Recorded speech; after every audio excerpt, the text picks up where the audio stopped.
Bob, it's Peggy. Do you have a chip reader? Oh, okay, because I bought my little one that I had gotten, just in case you needed it. Okay, never mind. I'm doing something very important here. A lot of people are watching me on TV.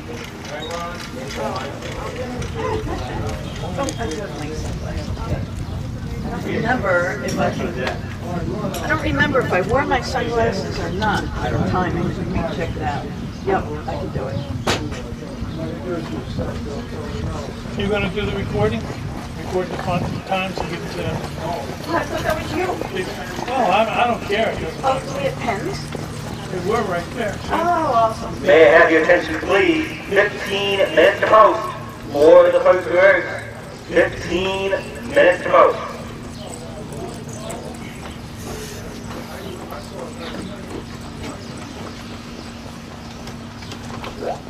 Great.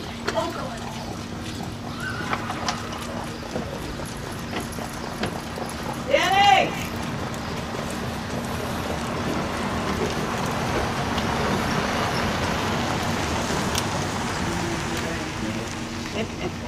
He's over here now. Oh, really? Yeah. The line is moving out there. Must have opened up a lot of space here. Yeah, does he still have some?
no coach guy for the food. Once again, 10 minutes. to the coach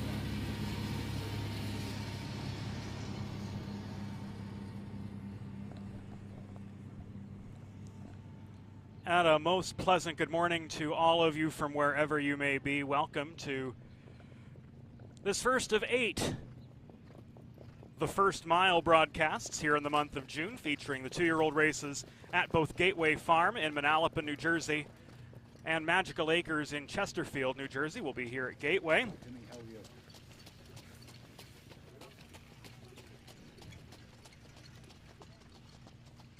On Mondays. And we'll be at Magical Acres in Chesterfield, New Jersey.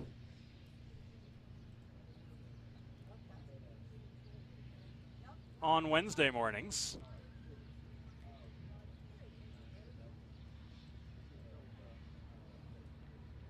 Post time here, 10 a.m., give or take.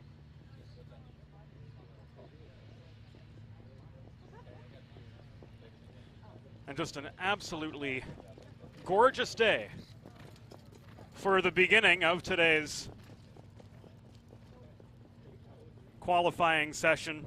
82 degrees Fahrenheit, 28 Celsius, a fast track, 9 2-year-old races on the docket today, and then a couple of distaff titans from the Ronnie Burke stable to qualify a little bit later. Warrawee, Butte, and Atlanta both resurfacing after winter layoffs. We'll see them toward the back of this afternoon. Well, by then it will be afternoon. Of course, post time 10 a.m., so late morning baby racing action here at Gaitway Farm. As you can see, a few making some last-minute warm-up preparations before they face the starting gate for the first time. James Witherite joining you. We'll be back in just a little bit with a look at the first of 12 qualifying races this morning from Gaitway Farm. This is The First Mile, brought to you in part by the Hambletonian Society, encouraging and supporting the breeding of standardbred horses through the administration and promotion of harness racing stakes, early closing races, and other special events for more than 96 years. The Hambletonian, America's classic trotting race. Also a tip of the Stetson to Northwood Bloodstock, now accepting entries to the July 18th Tattersall's sale at the Meadowlands. For further information, please call 201-863-2082 or email us at northwoodbloodstock.com. Entries for the Tattersall sale presently scheduled to close on June 22nd. For the most experienced and professional sales representation for all of your sales needs, there's no other choice but Northwood Bloodstock. Visit northwoodbloodstock.com to learn more.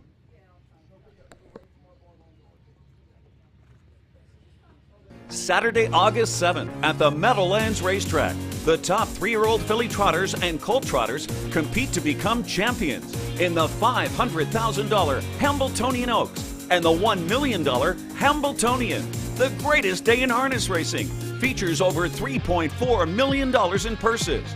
Details at hambletonian.com.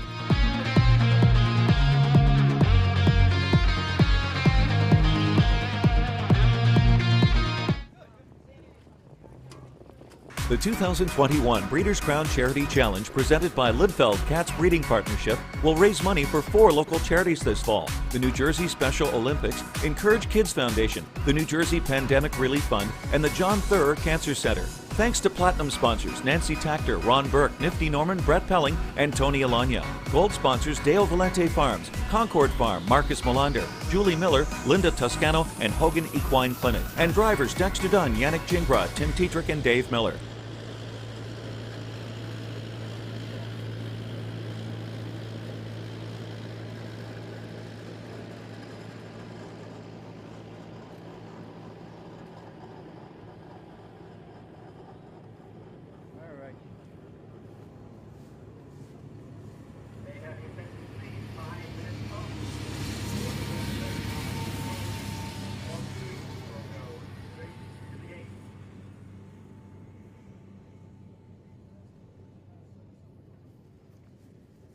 Where are the saddle pads?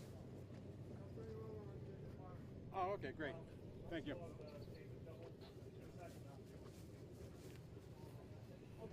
cool. First clean, you said?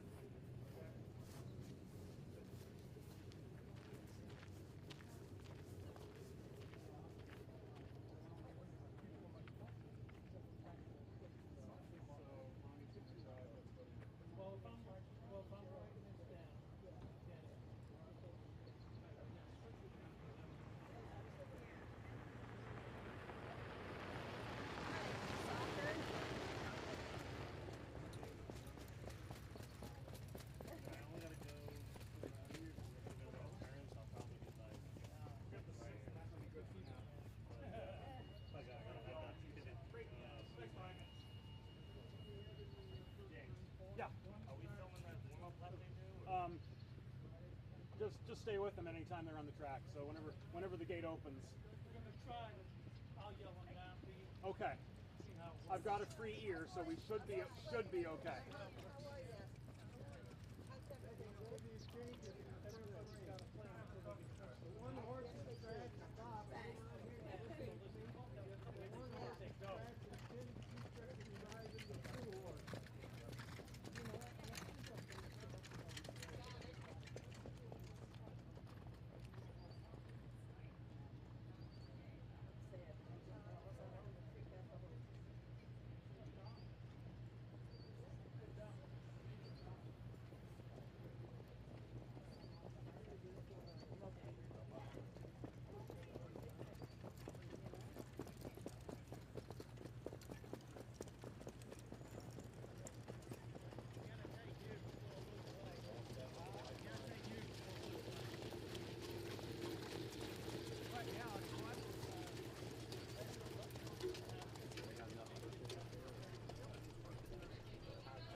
Got a temperature, 88.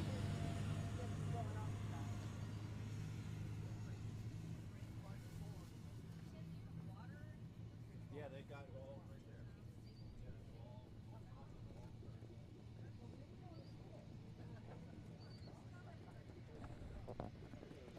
there. Once again, welcome to the First Mile, brought to you by the Hambletonian Society in Northwood Bloodstock. First race today, a 2-year-old filly pace with a field of 5. One Hoffman Hanover has been scratched.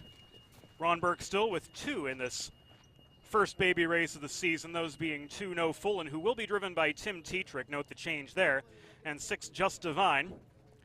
Jazz from the Julie Miller stable, Always Gonna Be You from the Joe Holloway stable, and Lee Lou from the Jen Bongiorno stable complete the quintet. And then looking ahead to race 2, note the driver change on 1 Sweet Hello to Tim Tetrick. 2 Life, Love, and Yankee will be driven by Andy Miller, still waiting on David Miller's option between 3 Rhodium and 4 Windy Mickey.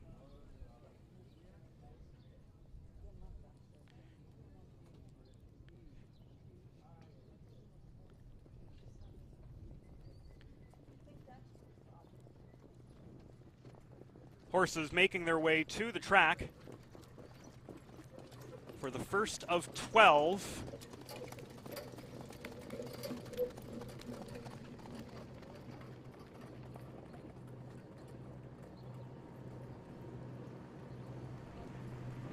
On today's qualifying card.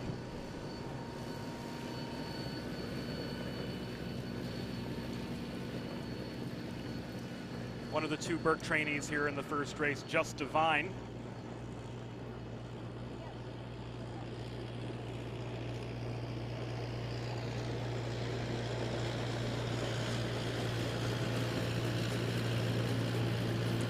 Filly by Divine Caroline, sold for $160,000 at the Lexington Selected Yearling Sale.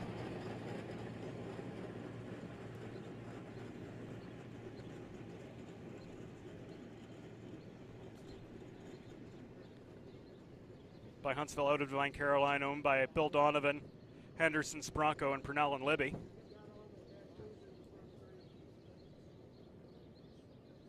Jazz from the Julie Miller stable. A $37,000 purchase, bred by Winback Farm. Lee Lu, a purchase of Crawford Farms Racing. Heather Reese Marshall, the Pitbull stable, and Patrick O'Brien. Bought back from Crawford and entrusted to the care of trainer Jen Bongiorno. Okay, how do I open this, Brian? His younger brother Joe, after sustaining a lower body injury last week, is back in action and will be in the sulky here this morning.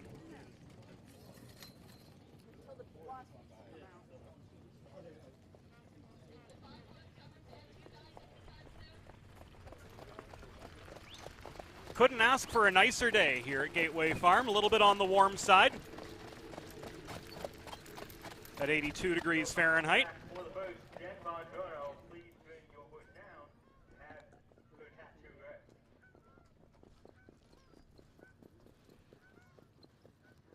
Sun beating down viciously on central New Jersey. Fast 1 mile track, as is protocol for the 2-year-old races here at Gaitway. The starter will pick up the field just above the half-mile pole, take the field through the far turn, and the point of dispatch is identical to the point of finish. All races today 1 mile, so 1 circuit around this mile Gaitway track.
We were waiting for Lee Lu,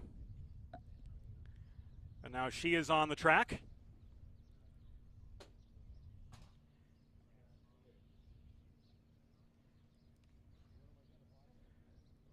All 5 fillies gathering the head of the backstretch as we speak.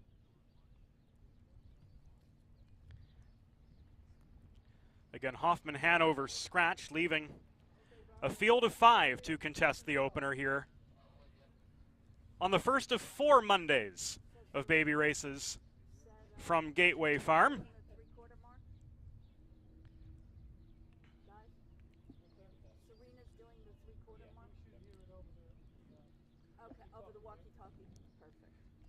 And the fillies will be heading into line here momentarily.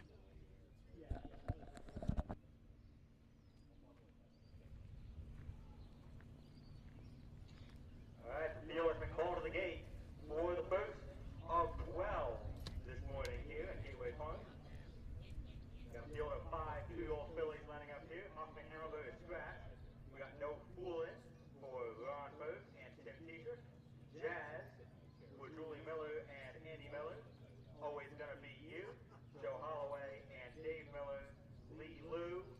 Jen Bongiorno and Joe Bongiorno, and Just Divine for Ron Burke and Yana Shingo.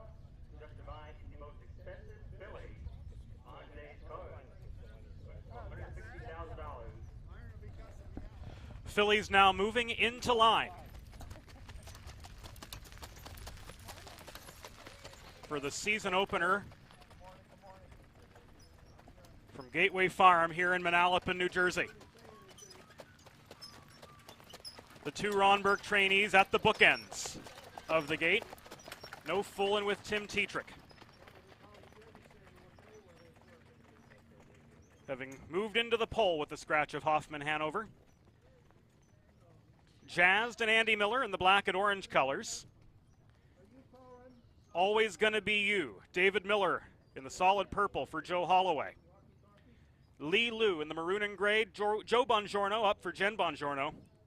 And completing the field, the $160,000 purchase, Just Divine. Yannick Gingras handling the driving assignment for the sport's leading trainer, Ronnie Burke.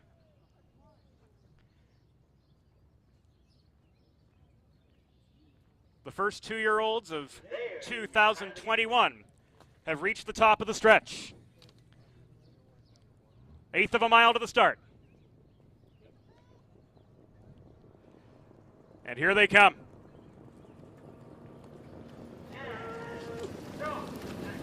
Gates are back, they're away. Good beginning for Lee Lu, wide of Always Gonna Be You, and Jazzed from the inside. Just Divine's gonna duck to the tail of the field as they bank into the first turn, and it's Always Gonna Be You, parked out by Jazzed, moving into the corner. No Fullen protects pocket position, and No Fullen just made a break in stride. So it will be Jazzed heading up the backstretch, leading by 1.5 lengths. Always Gonna Be You is second, Lee Lu is third. Just Divine is fourth, and it's about 15 lengths back to the off-stride No Fullen as they bend onto the backstretch. The opening quarter mile, 29 4/5 seconds. Up the backstretch they go, and Jazzed leads by 1.5 lengths. Two in second spot, Always Gonna Be You. Lee Lu continues along in third. Just Divine is fourth, 5 lengths off the lead, and it's a long ways back to No Fullen, who after the break in stride on the first turn has dropped back 20 or 25 lengths off the lead. At the half-mile pole, Jazz lets out a notch and extends her lead to 2 over Always Gonna Be You. Half mile posted in 59 4/5 seconds, and there's been no change in order with 3 furlongs to go. Jazzed leads still by 1 3/4 lengths. Always Gonna Be You tries to tighten in the pocket, but Jazzed maintains her separation. Lee Lu continues to track from third, 3 lengths off the lead, and now Joe Bongiorno moves her off the pegs. Just Divine angles wide. She's got 4 to make up as they make the turn to the top of the stretch. 3/4 in 1:28 2, coming down to the final furlong. It is still Jazz, 2 lengths in front. Always Gonna Be You giving pursuit, and now lifting from the back of the pack. Here's Just Divine, a flying finish, 3 of them across the track. Jazzed at the inside, Always Gonna Be You between rivals, Just Divine widest of all, and then came Lee Lu, and out the back, No Fullen after the early break in stride, checked in a long last of all. Yep. And they absolutely flew that last quarter, home in 26-1 to cap a 154 3 mile. Just Divine from the back of the pack had to go 25 and change to make up the ground she did to make it a 3 filly photo.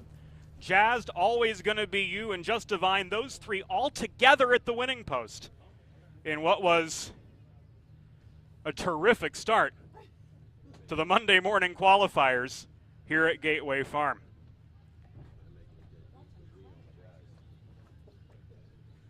We'll take a quick time out. When we come back, first race results. This one's going to take a photo finish.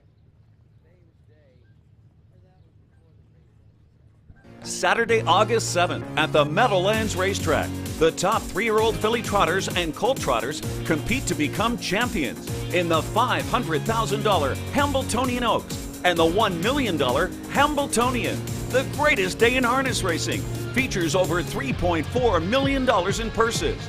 Details at Hambletonian.com.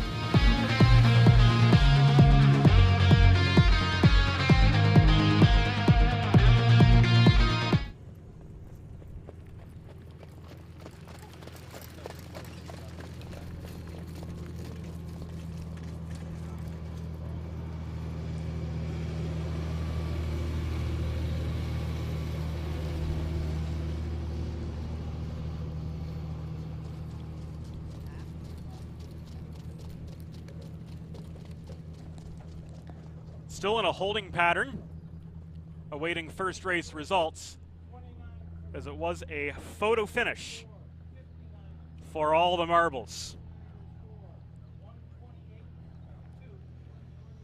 Final split times 29 and 4, 59 and 4, 128 and 2, a 26 and 1 closing sectional to cap a 154 and 3 mile.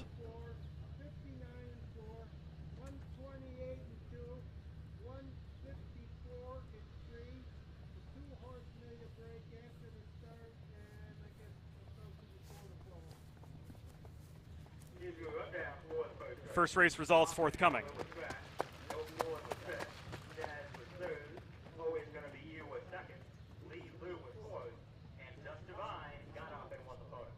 And it was that incredible late kick for home from Just Divine, who has been posted the first race winner. 154 and 1 for Just Divine.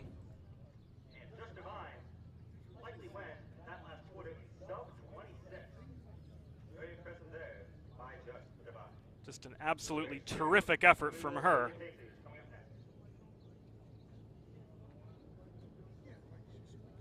To take the opener, Just Divine, as mentioned, with a 25 and 2 closing split to cap her 154 and 3 qualifier. She is a 2-year-old bay filly by Huntsville out of the Rock and Roll Heaven mare Divine Caroline, owned by Donovan, Henderson, Sprocco, and Purnell and Libby, trained by Ron Burke. The $160,000 Lexington Selects yearling sale purchase was driven to victory by Yannick Gingras. We'll take a timeout. When we come back. Race 2 of the first mile. Gaitway Farm, presented by the Hambletonian Society and Northwood Bloodstone. I got a cowboy hat and the son is cheap. Want it? The 2021 Breeders' Crown Charity Challenge, presented by Lidfeld Cats Breeding Partnership, will raise money for 4 local charities this fall: the New Jersey Special Olympics, Encourage Kids Foundation, the New Jersey Pandemic Relief Fund, and the John Thurr Cancer Center. Thanks to platinum sponsors Nancy Tactor, Ron Burke, Nifty Norman, Brett Pelling, and Tony Alagna. Gold sponsors Dale Valente Farms, Concord Farm, Marcus Melander, Julie Miller, Linda Toscano, and Hogan Equine Clinic. And drivers Dexter Dunn, Yannick Gingras, Tim Tietrich, and Dave Miller.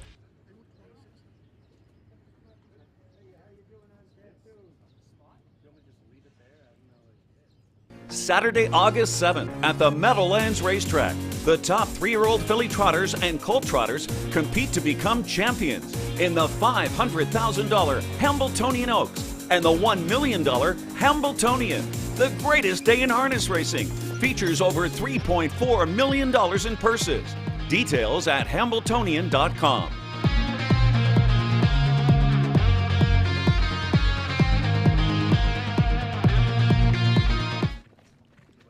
What's the best one? The sugar cone? It's one of the best. Why would they change it? That's a great name. Because they sold the I get that.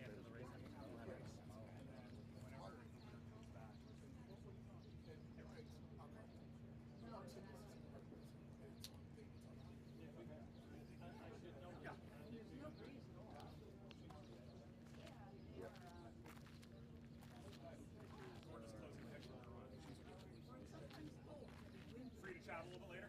Yeah. Great, thank you, sir. James, always good to see you.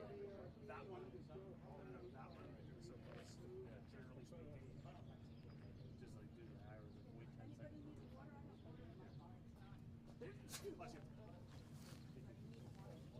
Where's Tim? Shouldn't we be allowed to kick him out of here? Saturday, August 7th at the Meadowlands Race.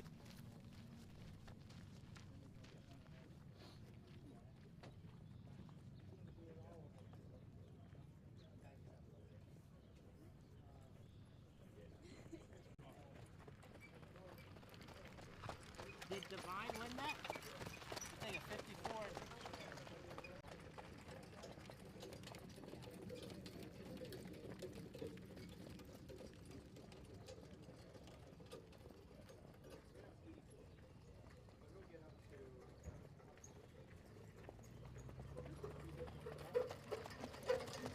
Thing don't work.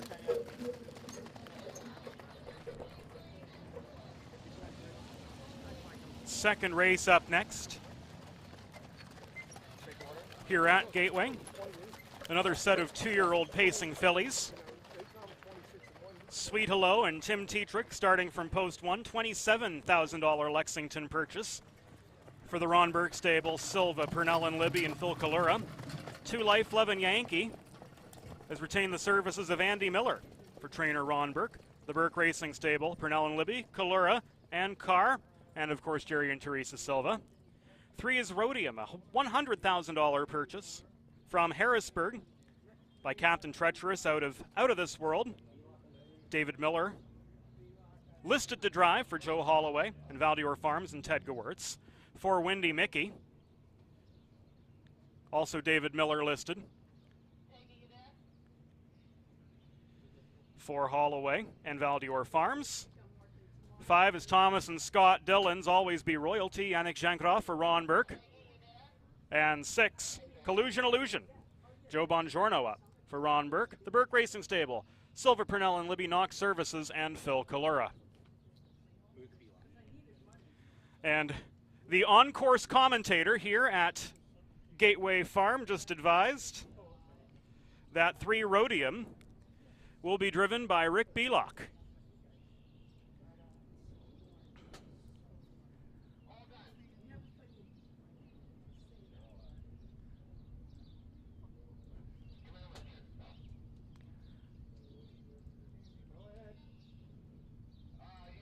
Rick Belock down to drive.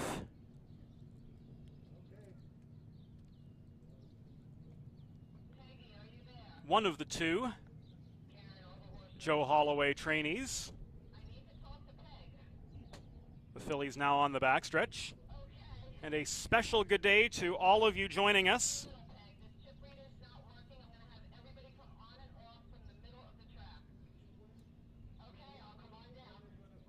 From wherever you may be here this morning.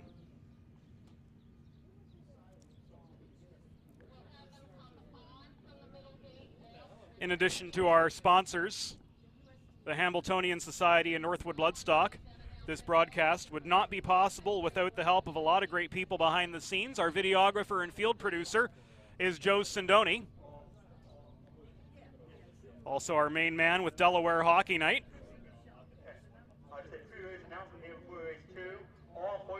Which airs here on 412 Communications during the winter months.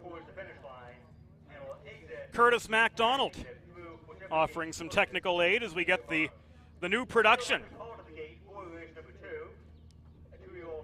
set up in advance of these qualifiers. And Ed Rose from Chicago for helping out with some of the programming of the graphics package that you see here this morning and throughout the course of this, the First Mile Series.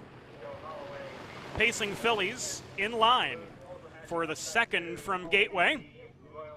Sweet Hello and Tim Tetrick, Life Lovin' Yankee Andy Miller, Rhodium Rick Belock, Windy Mickey David Miller, Always Be Royalty Yannick Gingras, Collusion Illusion and Joe Bongiorno. The half-dozen pacing fillies set to square off in race number 2 this morning at Gaitway Farm.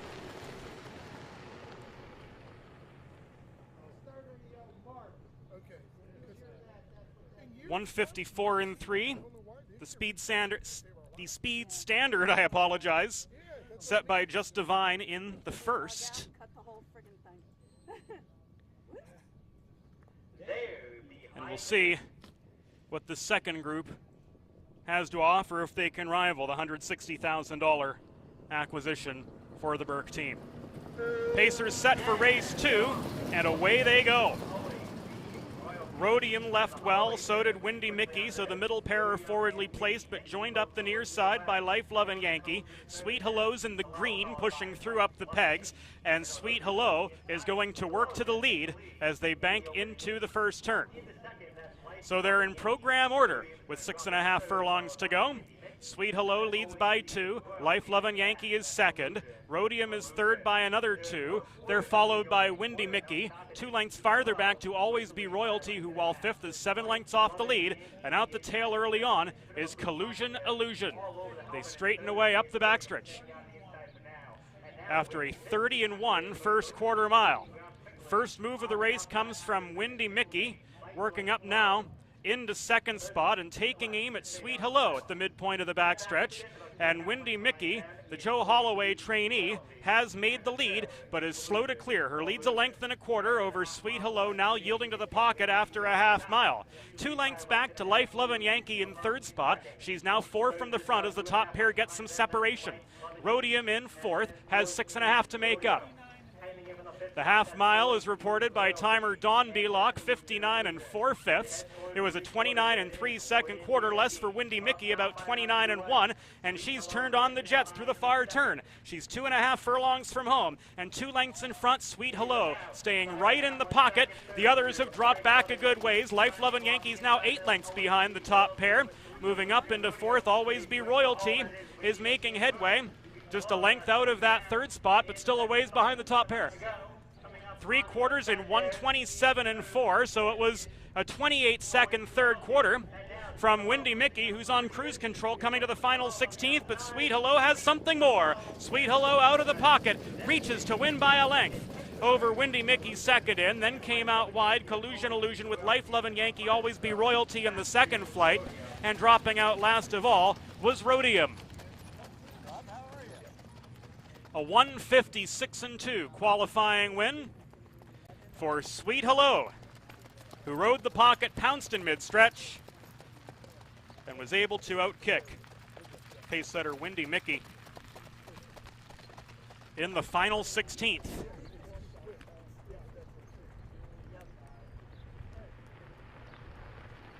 Burke trainees sweep the first 2 of the baby races here today at Gaitway Farm.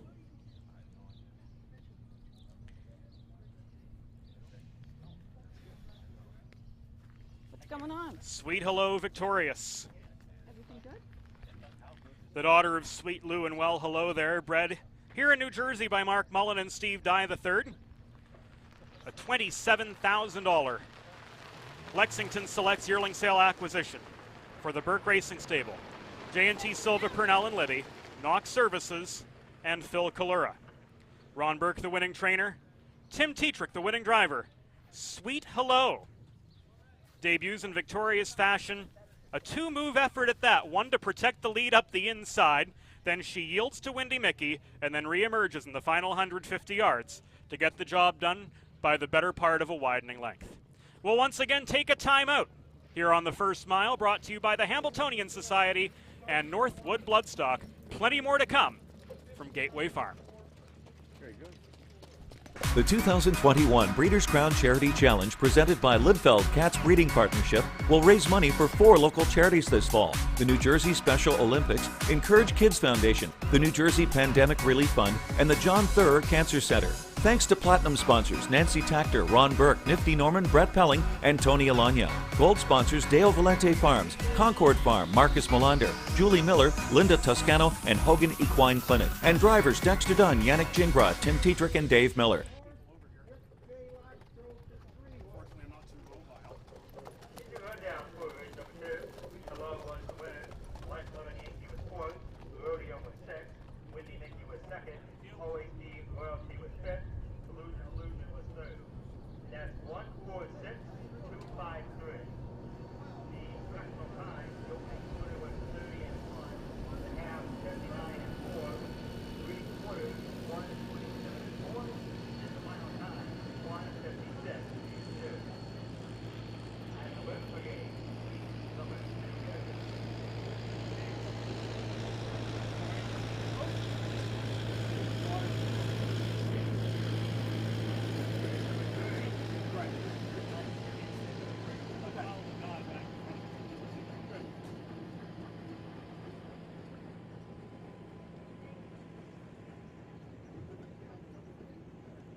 Looking back at race number 2.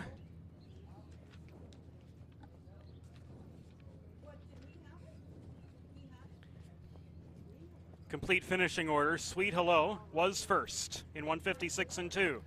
Life Lovin' Yankee 4th, Rhodium 6th, Windy Mickey 2nd, Always Be Royalty 5th, Collusion Illusion was 3rd. So if you have your program proof handy from the top down, it should read 146253. Sweet Hello, victorious in 156 and 2.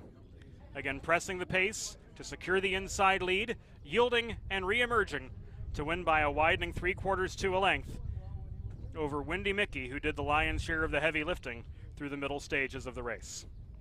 Trotters will be up next, with a field of 5 making their way to the track. Creation, racing for trainer-driver Trond Smedshammer. 2, Gertrude, owned and driven by Andy Miller, trained by Julie Miller. 3, from the Burke stable, Mrs. Taylor, a $30,000 Harrisburg purchase by the Burke Racing Stable, Weaver Buscemi, J&T Silva, Purnell and Libby, and aptly Howard Taylor. Mrs. Taylor, of course, by Muscle Hill, the trainer of whom Greg Peck will be joining us a little bit later on this morning, out of the mare for the ages herself, Buckeye St. Pat. 4, University Hall, $80,000 acquisition from Harrisburg for trainer Joe Holloway, and the partnership of Valdior Farms and Ted Gewertz will be driven by David Miller. 5, Cowboy Crushin', the most expensive of these trotters, at $110,000, purchased at Lexington by the Burke Racing Stable, Weaver Buscemi, J&T Silva, Purnell and Libby, and Beastie, trained by Ron Burke, driven by Joe Bongiorno. To the middle gate by the finish line. Once again, when entering the track for a race, please enter through the middle gate. Thank you. So a field of 5 to contest the first trot. Buckeye St. Pat in the late 2000s. One of the dynamos of distaff trotting, and we'll see a modern day legend making her first appearance of 2021 in the last of the day, that being Atlanta, also from the Ron Burke stable, the earner of nearly $2.7 million.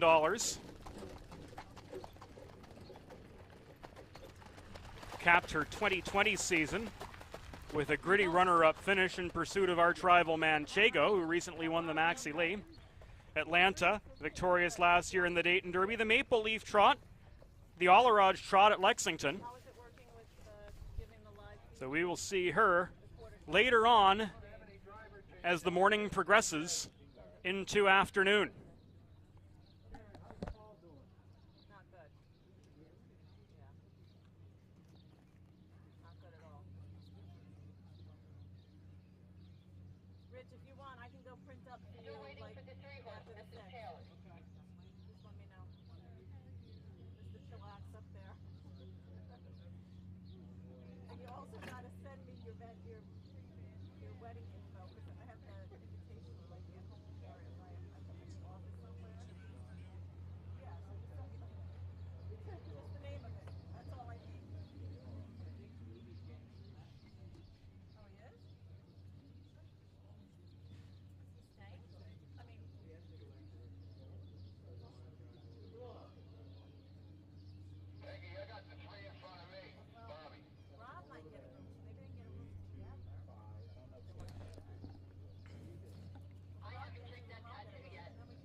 Of this set of trotters, Mrs. Taylor and Cowboy Cruisin' on the backstretch. Cowboy Crushin', sorry.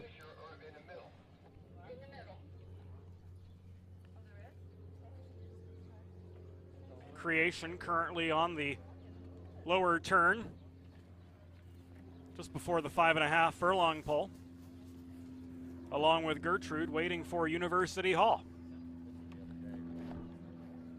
University Hall is there, so the entire quintet are on the track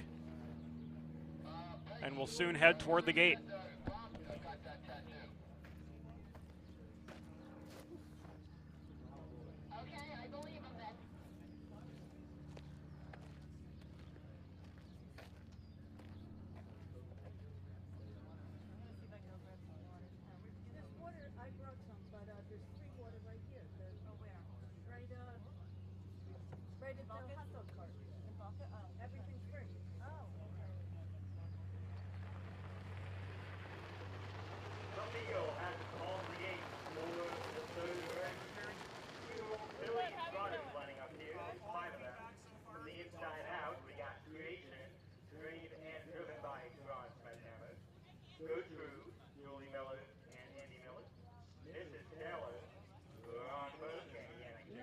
University Hall, Joe Holloway and Steve Miller. And on the outside, it's Cowboy Crushing. Trotting fillies moving into line for race number 3 here this morning at Gaitway Farm. As mentioned earlier, a field of 5 to contest the first trotting baby race of the year. From the inside, Creation, carrying the black, silver, and maroon of Tronsmedshammer. 2 Gertrude, Andy Miller decked out in the black with the orange hoops. 3 Mrs. Taylor, Yannick Gingras, dark green with a white chevron. University Hall, David Miller, full purple. 5 Cowboy Crush and Joe Bongiorno in the maroon jacket. Completes this line of 5. They come off the home turn for race number 3 at Gaitway Farm. Here in pastoral Manalapan, New Jersey. Just an absolutely beautiful setting and an absolute treat to be able to bring you harness racing stars of tomorrow as they begin their racing careers. Gates are back in the 3rd, they're away. Gertrude left well, Cowboy Crushing from the outsides pressing forward, and she's going to try to sweep to the 4 as they bank into the first turn, but she's awfully wide heading into the corner, so it will be Gertrude who is able to dictate the terms in the early go of it. Cowboy Crushing's improving now on the outside, and she will take over from Gertrude while Creation tracks comfortably from 3rd, 3.5 lengths off the lead. Mrs. Taylor follows them. She's 5 from the front, and the early back marker, University Hall, is 7 lengths off Cowboy Crushing's early tempo. So Cowboy Crushing leads the trotting fillies up the backstretch. She's 1 3/4 lengths in front over Gertrude in 2nd spot, 2.5 to Creation in 3rd. Mrs. Taylor is 4th, 6 lengths off the lead, and the trailer remains University Hall. 8 lengths would cover the field with 9/16 of a mile to go. Cowboy Crushing 1.5 lengths in front to Gertrude in 2nd spot. Creation is 3rd with a 1/2 mile to go and 3.5 lengths off the lead. Mrs. Taylor 4th, and the trailer remains University Hall. No twist in the plot as they head to the far turn, still in pursuit of Cowboy Crushing. We've not gotten the splits for you, unfortunately. Apologies for that. The leader remains Cowboy Crushing, 1.5 lengths to the good. Gertrude is 2nd. Mrs. Taylor angles wide out of 4th. She is 4 lengths off the lead and now moving up wide of Creation to challenge for 3rd. Meanwhile, Gertrude pulls the pocket at the quarter pole. They spin off the home turn. Cowboy Crushing clinging to a 1.5 lengths lead. Gertrude giving chase down the outer and now going a bit better to work on to level pegging momentarily, but Cowboy Crushing found more. Cowboy Crushing repelled the challenge of Gertrude to win by a measured 1 3/4 lengths. Creation 4.5 away 3rd, University Hall in 4th, and Mrs. Taylor failed to sustain her bid, dropping in out the tail of the field. Have a set of tattoo sheets. Down another set. Gonna do the recording. Record the fun times. For 4 local charities this fall. The New Jersey Special Olympics, Encourage Kids Foundation, the New Jersey Pandemic Relief Fund, and the John III.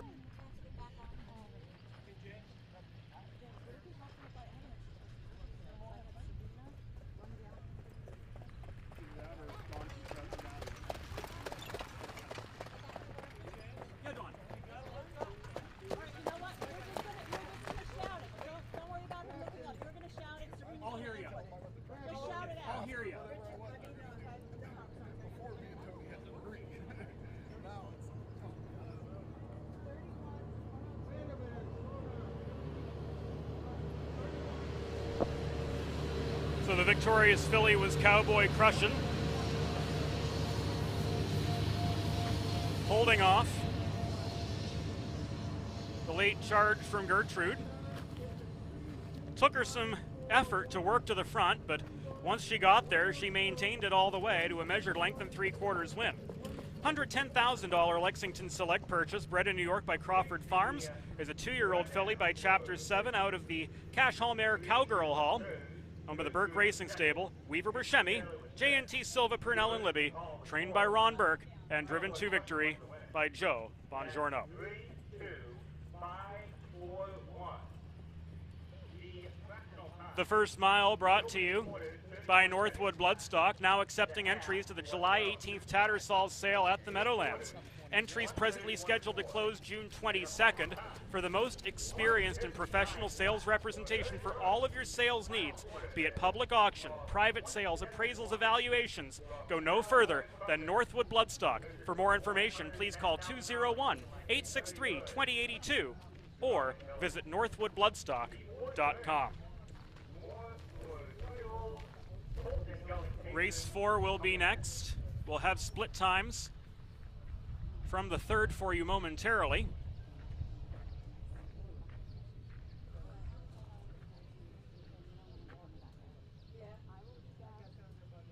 We'll leave you with the fourth race field, a quartet to do battle. Third race, official information forthcoming.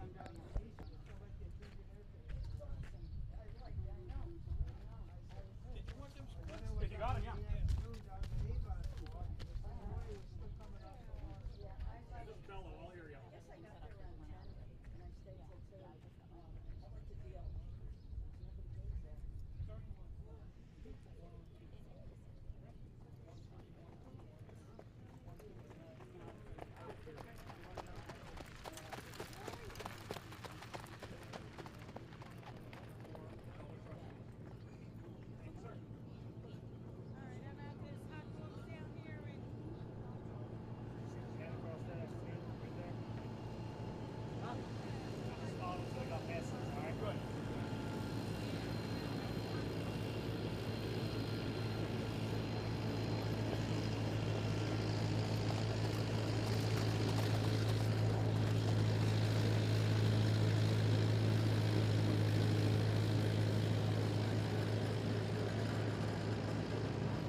Harness racing going, the bar's not that high as far as keeping people happy goes.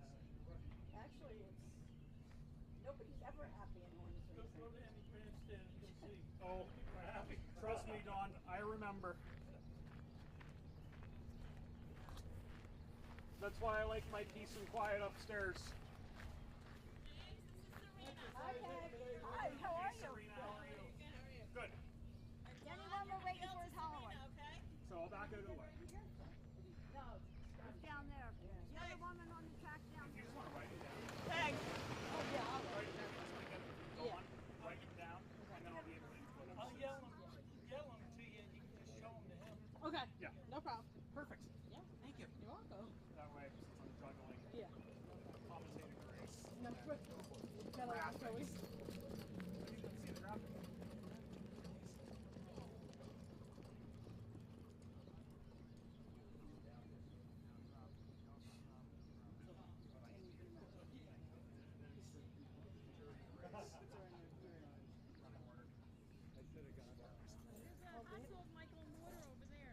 Hot dog and water? Yeah, you want to take the carrots or hold it? Yeah, I want to get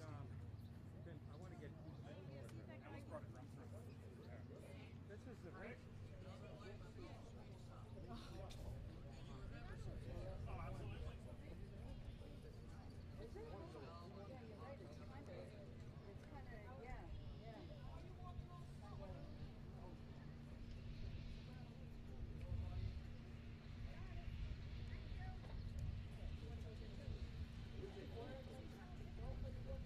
I did. I got one. With T-Trick. Yeah, I got to get one with Bongiorno.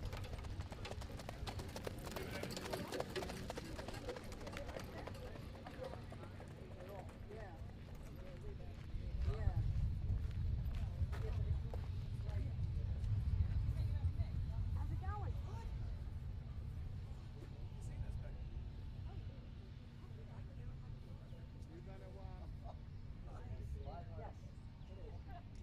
You're gonna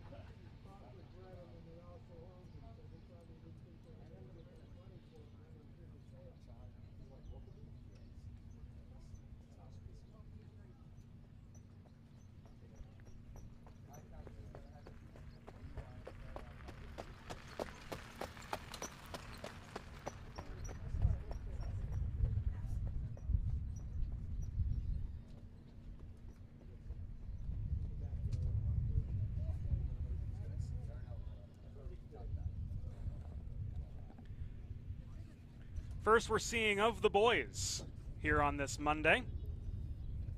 A field of 4 2-year-old pacing colts and geldings to square off in the 4th race. One last witch hunt. A $43,000 Lexington Select purchase. Trained by Jen Bongiorno, driven by Joe Bongiorno. 2 Born to Be Country. Team Orange Crush, Andy Miller, Julie Miller. 3 Birthday, driven by Yannick Gingras for trainer Ron Burke. 4 Hunting Angels, driven by David Miller for Joe Holloway. Last witch hunt, eligible to the New York program, likewise Hunting Angels, both Lexington Select purchases. Last witch hunt, purchased back in part by Crawford Farms, together with Max and Corleone and Reese Marshall. The son of Huntsville and Wichita, Hanover, races for Jen Bongiorno. We'll start from the pole as mentioned. Hunting Angels, a $25,000 acquisition by Valdior Farms, Crawford Farms, and Ted Gewertz. David Miller for Joe Holloway, and between them both Born to Be Country and Birthday. Our homebreds for their respective connections, George Green from here in New Jersey for Born to Be Country, and then Birthday. Owned and bred by the Burke Racing Stable and the partnership of Mark Weaver and Mike Buscemi.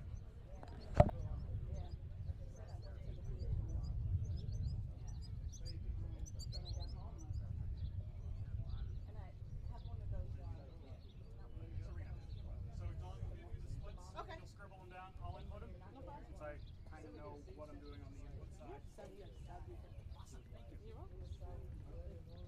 Here we go, Joe.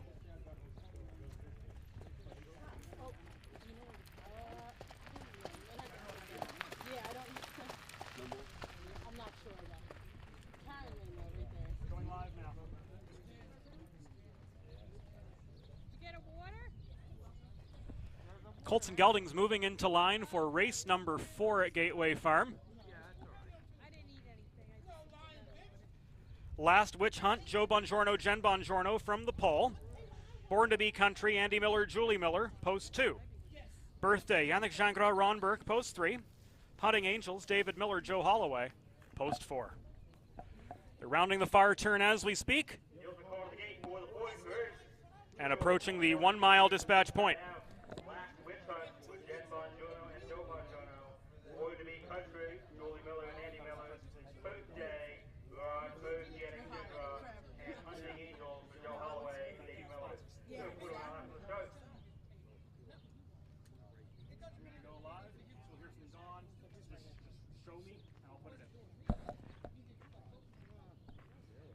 2-year-old Colton Geldings passing the 8th pole. This is race 4 from Gateway.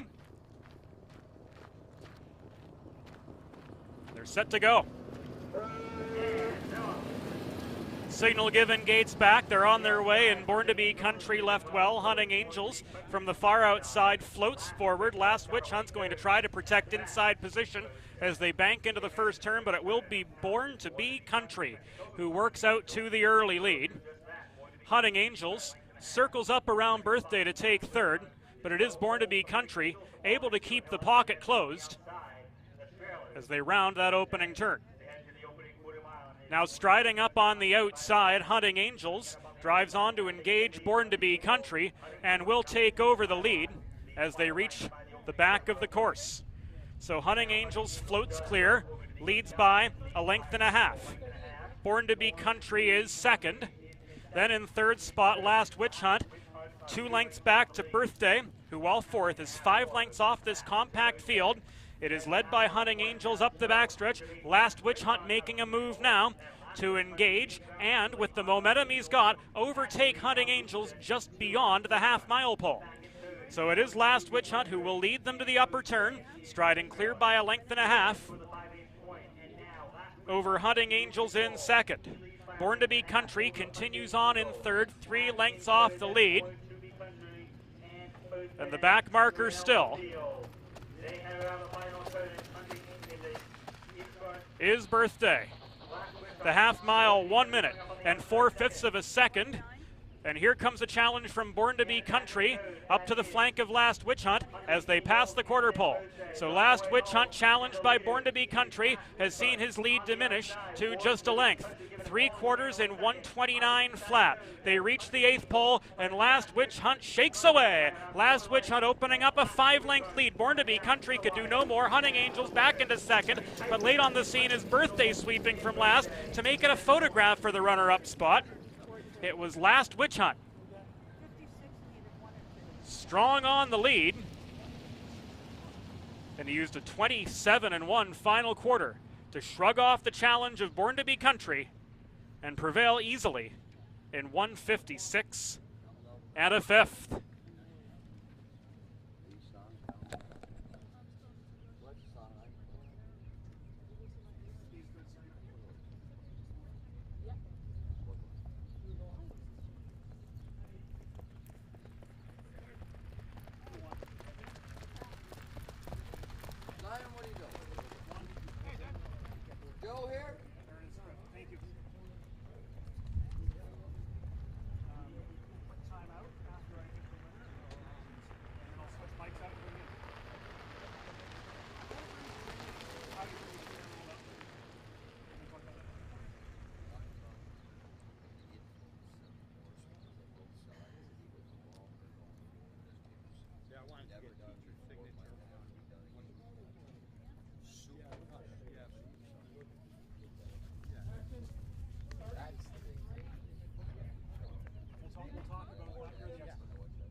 Back in front of us, Last Witch Hunt, victorious in 1:56-1, kicking home in 27-1 to do so. The 2-year-old son of Huntsville and Wichita Hanover is owned by Crawford Farms Racing. Max and Corleone and Reese, trained by Jen Bongiorno, and was driven to victory by Joe Bongiorno. We'll take a timeout here on the first mile, presented by Northwood Bloodstock and the Hambletonian Society. When we come back, we'll be joined by the trainer of the Great Muscle Hill, Greg Peck. Track. The top 3-year-old filly trotters and colt trotters compete to become champions in the $500,000 Hambletonian Oaks and the $1 million Hambletonian. The greatest day in harness racing features over $3.4 million in purses. Details at hambletonian.com.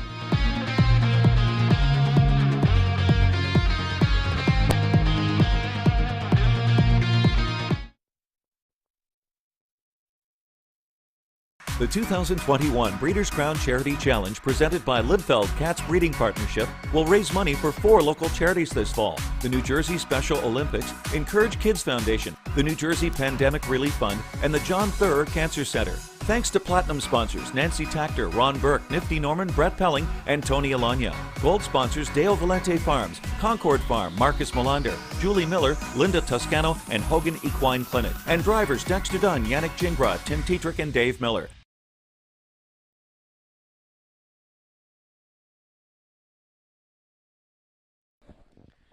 Welcome back into the First Mile, presented by our dear friends at the Hambletonian Society and Northwood Bloodstock.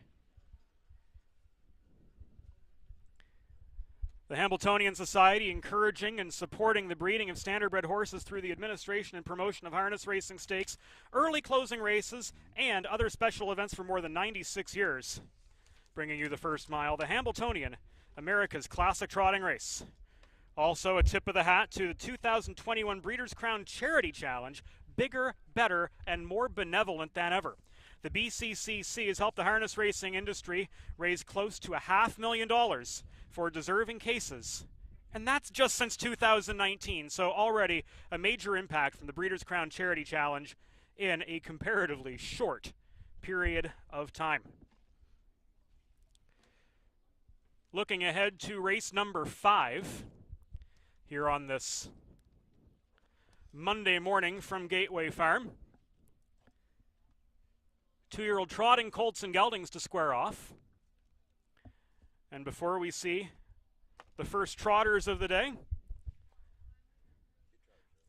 I'm joined by one of the great trotting trainers. I don't know. You might be able to fit those who think that. You might be able to fit those who think that in a phone booth now. But the records speak for themselves, and Muscle Hill spoke for himself. We're here with trainer Don't they Greg say that's in the past? I hear it all the time. Now, you know, when I look out here today, on that famous day, when I finished second at Salutation Hanover, and I pulled up along the first turn, and I said to the White Knight, this is the one you want for the Hambletonian. And that's a funny story. So I put him down to drive, and I get up there, and he's getting off the bus. This is a trivia question. Stephen J. Searle was listed to drive, a guy from Chicago. I guess the race office made a mistake. So I've always said, well, what if Brian had been listed to somebody else? Maybe it would have all been different, which is why I say this. And I'll say it up front. Would somebody else have done it? I don't know. They might have gelded him. When I look at his impact in the sales, the sons, the daughters, the grandsons, what I did was I went around and never took any credit and said it was easy. It was not. You know, when I see some of them are pretty quirky. Now, he was very quirky. And, after all these years, I'm going to take some pride in it. I don't know that what Brian and I and my team did, Sylvia was certainly there, and she did a great job. I don't know. Yeah, I'm leaning toward because he didn't have the confirmation in that he would have been a gelding because he was turned down by the creme de la creme. The Tactor stable, different ones, they turned him down. So a lot of them did. And we might not, the sport might be different today, put it that way. Yeah. But as we were talking about, Greg, off the air, Muscle Hill, of course, a dynamite racehorse, and he's gone on to do the same as a sire. And here, looking at these 2-year-olds, pedigree is so much of the tale. Yeah, except with him, they can kind of come from anywhere. Like Bob Barks is my American father, as we'll call him. It seems with him, and Muscle Janky was similar, not necessarily did a great mare do him a whole lot of good. You could say maybe graceful touch, but Muscle Hill, more and more, they can come from anywhere. It seems if he hasn't been entered into that family, yeah, they can kind of come from anywhere, really. So, but he's on both sides, and it's going to help the breed going forward. I've heard Ronnie Burke say, or Perry Soderberg say, like Perry said to me one day, he gives them the engine, and that's really what he does. And if you look at some beach somewhere, I said to you earlier, it's amazing that you have 2 guys from Nova Scotia, 3 hours apart, a year apart, came up with the greatest pacer of our time, the greatest shot. Breton, and then Brent McGrath, and Turl. Yeah. Right down Truro. Yeah. And we talked about it the other day because it's, remember, never had a super horse made a super sire. If you think of the Niatrosses of the world, or or Mac Lobel or Neville Pride, and then all of a sudden 2 come along and they make super sires as well. While we're on the subject of Atlantic horses, any thoughts on Woodmere Steel Deal as he enters his 3-year-old campaign? Well, Does he have enough to leave Atlantic Canada? You know, they've gotten better. There's no doubt about it, because in the day, you kind of were reliant upon, you think, when they came to the American tracks or even the Ontario tracks, that they would do better. But now they go fast there as well, so you won't know you race them. Yeah. You know what I'm proud of my pedigrees around here. I see young guys that are really, really doing well. Maybe I'm getting to that age, but you know, when I think about Andy McCarthy, that famous when he drove all night to drive the great one in a qualifier, and then he put it on his Facebook wall because he drove in a stake.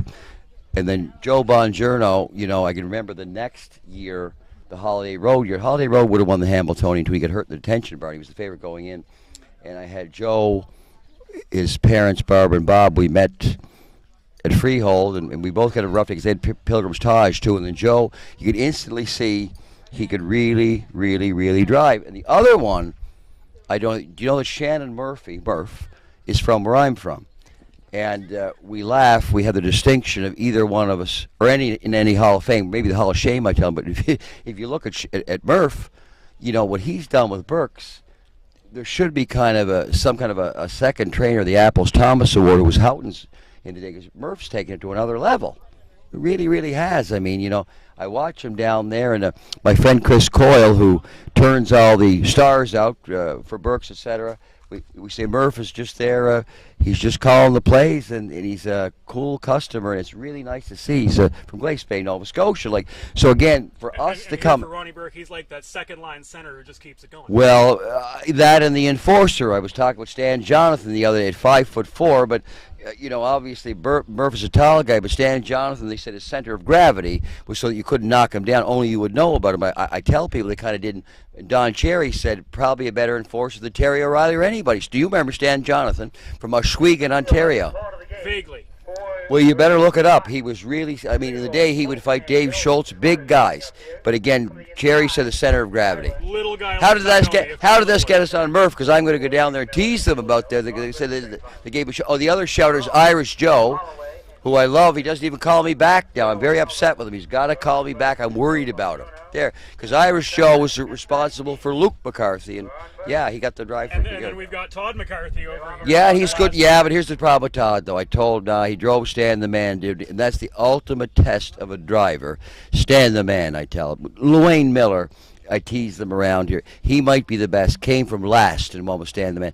That's a driver. Yeah, that's a big, big deal. Well, Greg Peck, thanks for joining us, sharing your thoughts on pedigree and all the work behind the scenes. They're going to the gate right now for the 5th race here at Gaitway. Thank you, James. Thank you, Gateway. I started out here at Gateway. Thank Timmy Hunter Fun. In the day, they were great. And Joe Hunter Fun Sr., my son, won a Medal of Honor of Heroism for Philadelphia. If Joe Hunter Fun Sr. knew it, he'd be smiling today. 5th race field now at the top of the stretch. We thank Greg Peck for our intermission chat. Violence, Tim Tetrick, Paymack, Andy Miller, Torone, David Miller, Let's Go Hanover, Joey Bongiorno, SIP, Yannick Gingras, set to go. Colts and Geldings on the trot. This is race 5 from Gateway. Set, and away they go. From the inside, Violence left for the lead. So did Paymack. SIP floats forward, but it will be Violence using pole position to his advantage and maintaining the early lead as they pass the 7/8 pole. So Violence leads by a length and a half. Paymack is second by 2. Now working up on the outside to take over third is SIP. Pushing on past Torone, who's dropped back 4th, 6 lengths off the lead. Violence broke stride. Violence broke stride a quarter mile in. So it will be Paymack who inherits the lead as they straighten away for the trot up the backstretch. First quarter mile complete. In 30 2/5 seconds.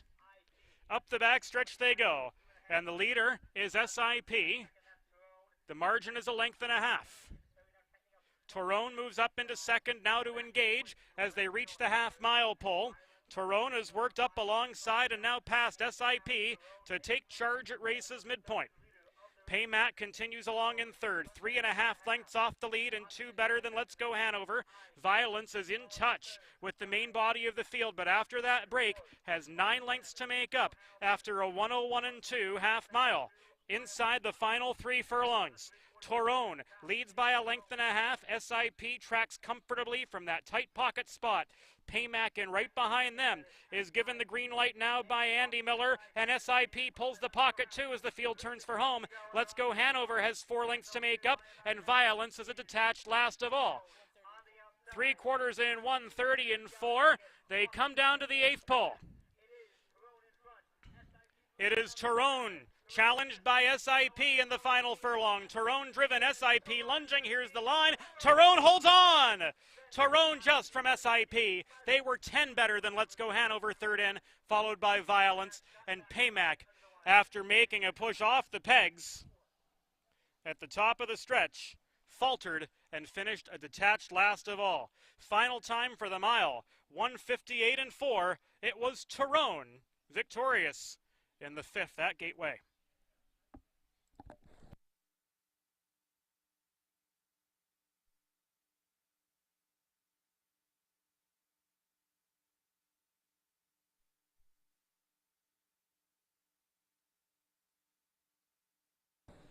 Tyrone, a $25,000 purchase at the Lexington Select Yearling Sale by Father Patrick out of With Sugar.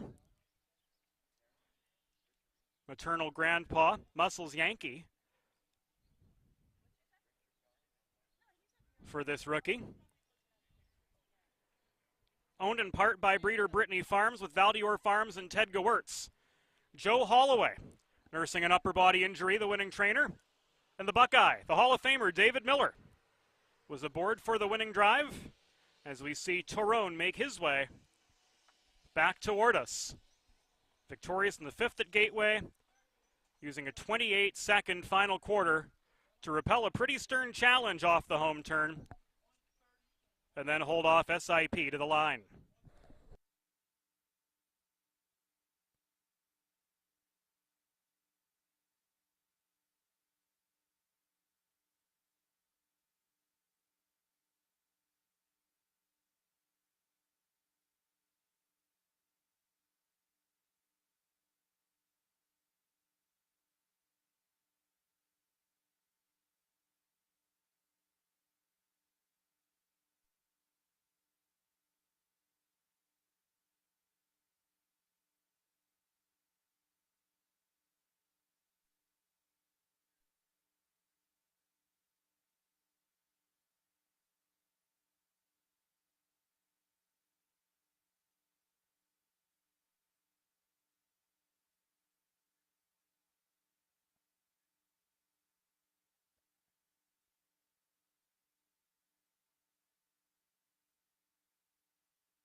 So it was Tyrone holding off SIP.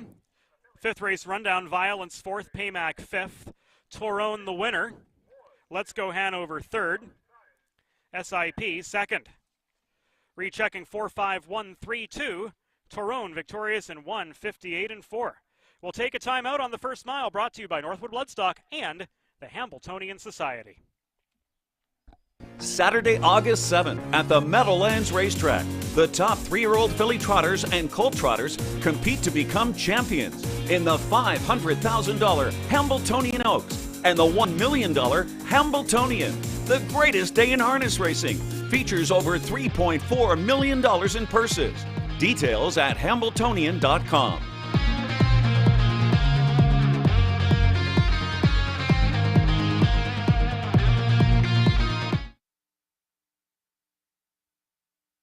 The 2021 Breeders' Crown Charity Challenge presented by Lidfeld Cats Breeding Partnership will raise money for 4 local charities this fall. The New Jersey Special Olympics, Encourage Kids Foundation, the New Jersey Pandemic Relief Fund, and the John Theurer Cancer Center. Thanks to Platinum sponsors Nancy Tactor, Ron Burke, Nifty Norman, Brett Pelling, and Tony Alanya. Gold sponsors Dale Valente Farms, Concord Farm, Marcus Molander, Julie Miller, Linda Toscano, and Hogan Equine Clinic. And drivers Dexter Dunn, Yannick Jingra, Tim Tetrick, and Dave Miller.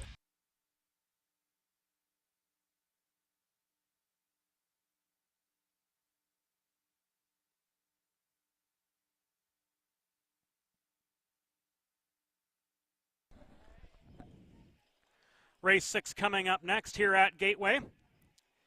2-year-old Colts and Geldings on the trot once again.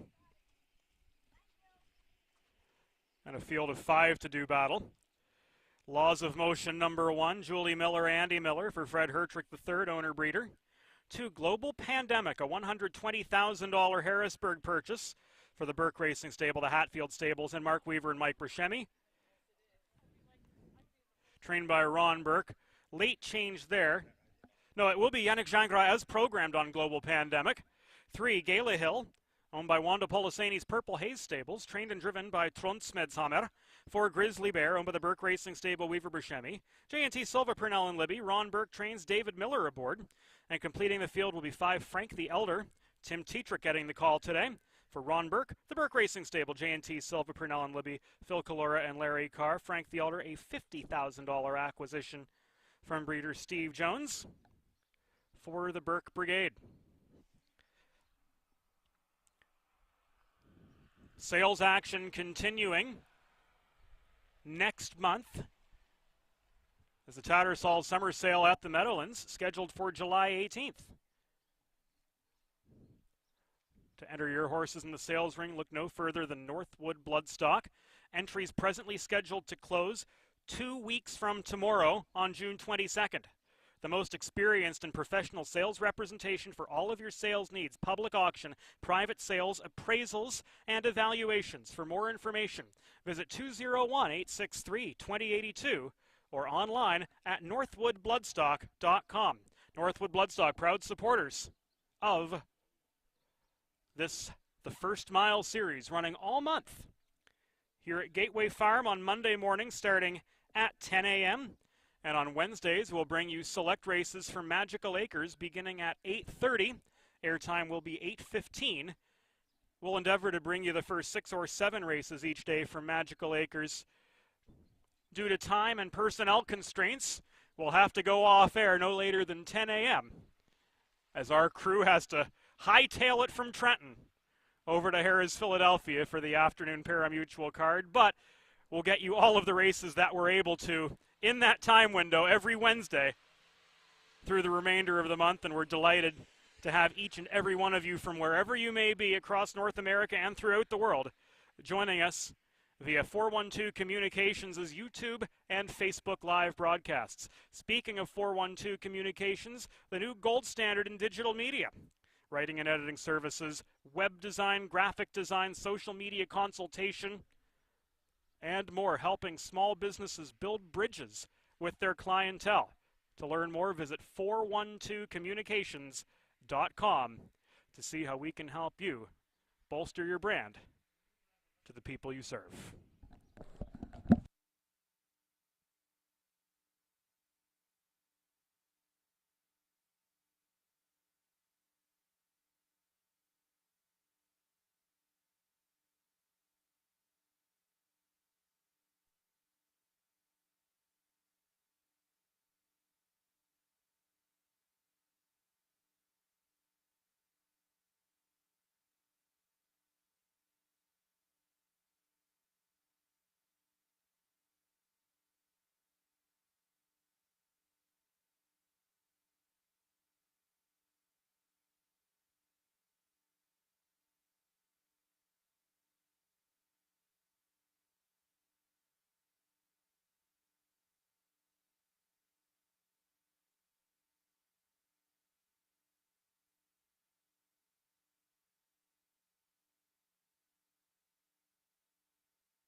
Sixth race field moving into line. There's a look at them once again. 1 Laws of Motion, Andy Miller for Julie Miller. 2 Global Pandemic, Yannick Gingras for Ron Burke. 3 Gala Hill, trained and driven by Trond Smedshammer. 4 Grizzly Bear, David Miller for Ron Burke, the second of the 3 Burke trainees in this group. And Frank the Elder will be driven by Tim Tetrick for trainer Ron Burke here in the 6th. The second 2-year-old colt and gelding event of the day here from Gaitway Farm.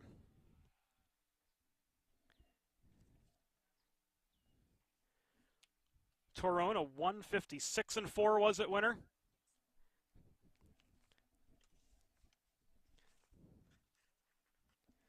In the first 2-year-old colt and gelding trot heat.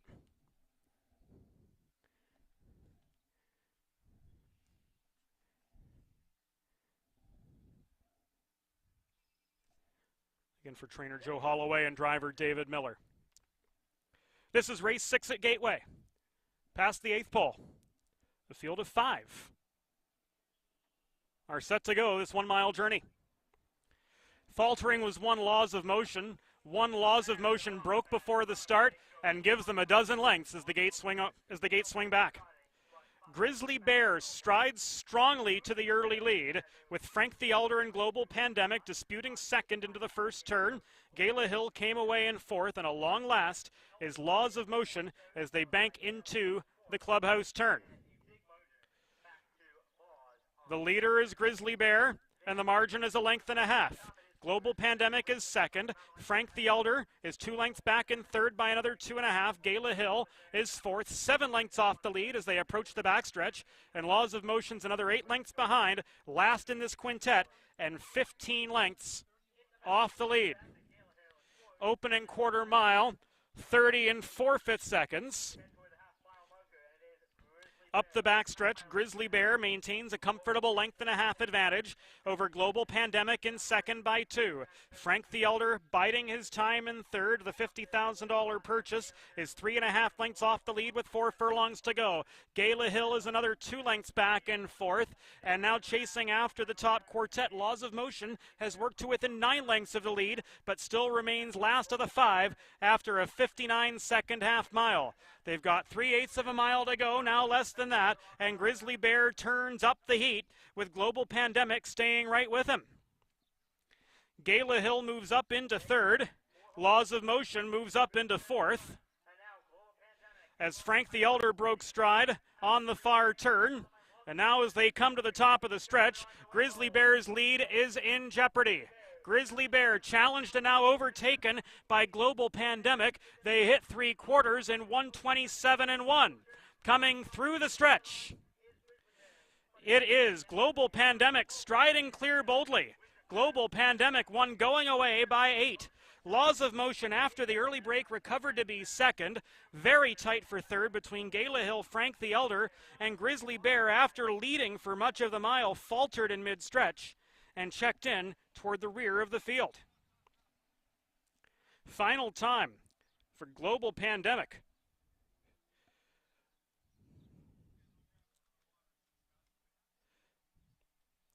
was 1:55 4/5. Global Pandemic living up to early expectations. The $120,000 purchase from the by the Burke Racing Stable, the Hatfield Stables, and Mark Weaver and Mike Buscemi. Rides the pocket and delivers. Takes over in mid-stretch and then does his best to abide by physical distancing protocols to the tune of the better part of 8 lengths in the end. Global Pandemic, impressive.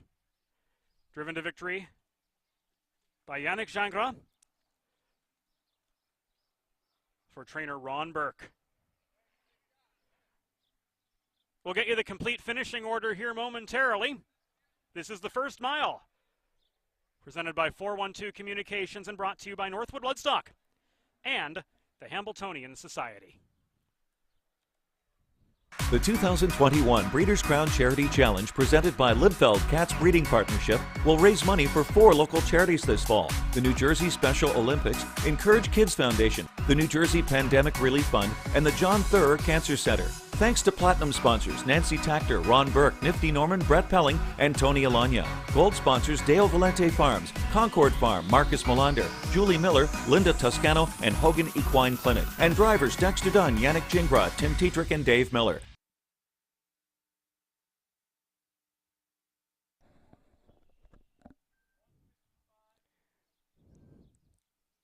That 6th race going to Global Pandemic in 1:55 and 4 there, the split times.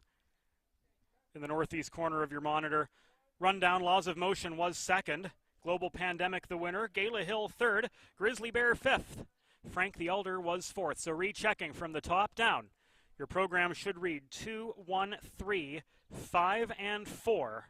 The winning time 1:55 and 4 for Global Pandemic.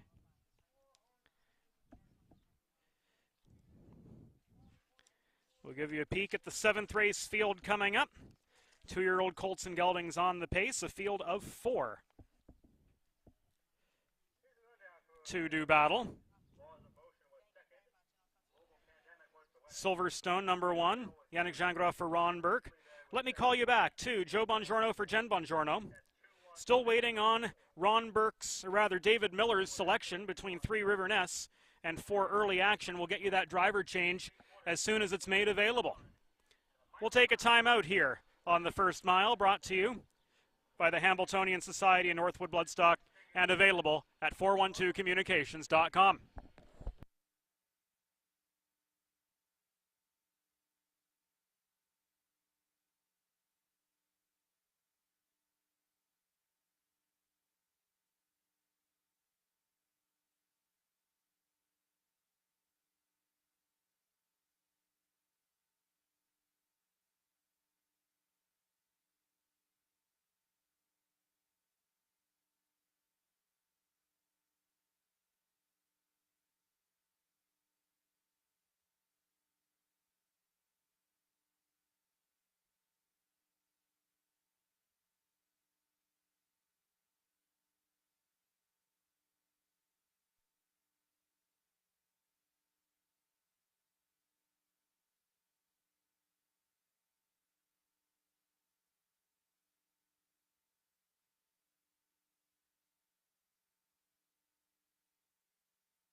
And there's that driver change for Early Action from the Joe Holloway stable. Will be driven by Jim Marshall IV.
Second half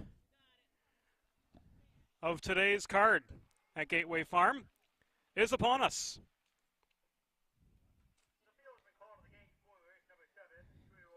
Two-year-old Colton Gelding Pacers. A field of 4 moving into line. 1 Silverstone, Yannick Gingras for Ron Burke. 2, Let Me Call You Back, Joe Bongiorno aboard for Jen Bongiorno. 3, River Ness, driven by David Miller for trainer Ron Burke. And completing the field is 4, Early Action, Jim Marshall the 4th.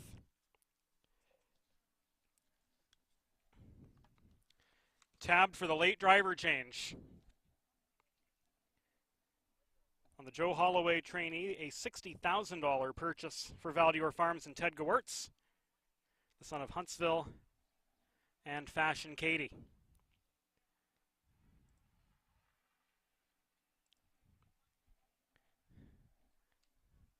Compact field of 4, midway around the far turn here at Gaitway on this beautiful, well-maintained 1-mile track.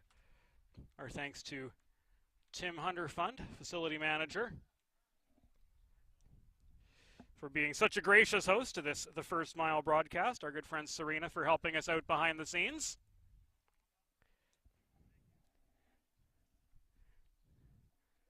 Serving as the liaison between the officials and the broadcast tent to get all of you the information in as timely a fashion as possible as we work through today's cards. 7th race is set. And away they go. Early Action timed the gate beautifully from the far outside of this quartet and floats forward to a 2.5 length lead. Let Me Call You Back and Silverstone vie for second early. And out the back is River Ness as they bend into the first turn. Past the 7/8 pole they go. And Early Action has sprinted off to lead by 6.5. Let Me Call You Back is riding in third as Silverstone rates along well behind Early Action, now working to within 6 lengths of the lead. And River Ness is at the back of the pack, a dozen off them. Up the backstretch they go. And Early Action's lead has shrunk to 4. The pace is slowing considerably after he drilled a 28-3 first quarter mile. So Early Action's lead, which was 6 at the midpoint of the first turn, is now 2. The pace is slackened, and Silverstone works up into second spot. Let Me Call You Back continues in third, 3.5 lengths off the lead at race's midpoint, and River Ness remains last of the quartet, 6 lengths behind Early Action as they approach the far turn. Early Action, 2.5 in front from Silverstone. Now the pace quickens once again. 59-4 was the half. It was a 31-1 second quarter. Early Action 2 in front with 5/16 to go. Silverstone continues to track along in second spot. Let Me Call You Back perfectly content to stalk from 3.5 lengths off the lead, and 2 off last of all remains River Ness as they prepare for the sprint home. Silverstone is floated off the pegs by Gingras now to take aim at Early Action.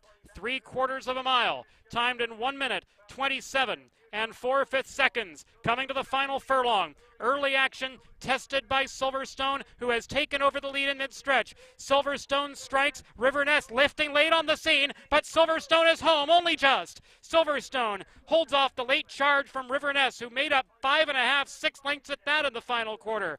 They were followed in then by Early Action and Let Me Call You Back, but it was Silverstone reaching the line in time to win in 1 minute, 55 and 2/5 seconds by the slimmest and shrinkingest, if that's even a word, of margins.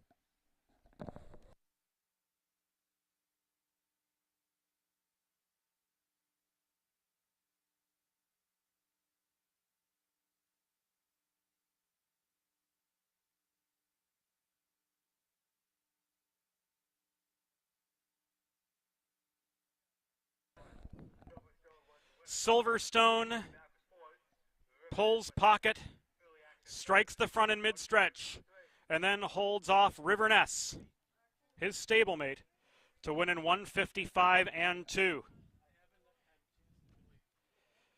The son of American Ideal and Upfront and Personal was bred by Kentuckiana Farms Bechtel and Bonifield, is owned by the Burke Racing Stable, Weaver Bershemi, J&T Silva, and Phil Kalura, trained by Ron Burke and was driven to victory by Yannick Gingras. Silverstone, the winner, Let Me Call You Back, fourth. Rivernest, second. Early Action was third. Rechecking top down, 1, 4, 2, and 3. Silverstone victorious in 1:55 and 2. We'll take a timeout. This is the first mile, brought to you by Northwood Bloodstock, our good friends at the Hambletonian Society, and the Breeders' Crown Charity Challenge. Saturday, August 7th at the Meadowlands Racetrack. The top 3-year-old filly trotters and colt trotters compete to become champions in the $500,000 Hambletonian Oaks and the $1 million Hambletonian. The greatest day in harness racing features over $3.4 million in purses. Details at hambletonian.com.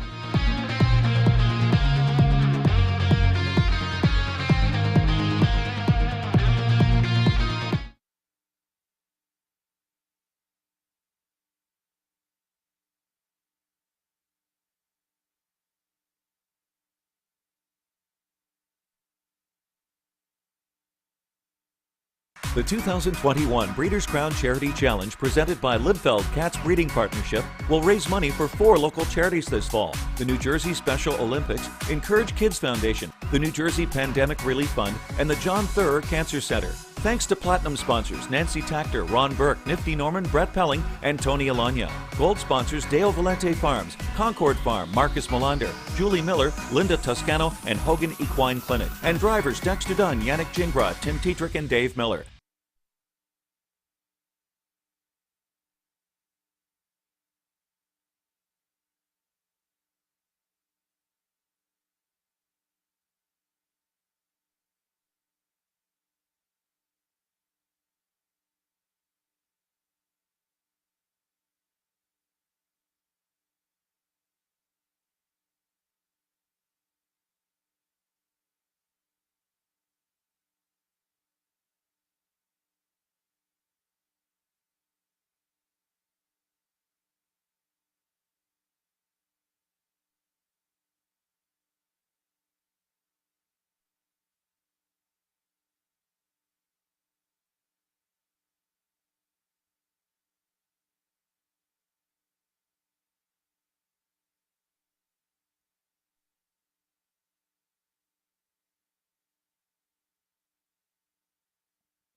Race 8 coming up here at Gaitway. 2-year-old colts and geldings on the pace. We'll see Code Cracker, Joe Bongiorno for Ron Burke. 2 JM's Final Treasure. In fact, the entire field from the Burke Brigade. Tim Tetrick will drive the $90,000 Lexington Select purchase. 3 Lose Sasson with Yannick Gingras. For one of the guys and Andy Miller, 5 Treacherous Tom and David Miller.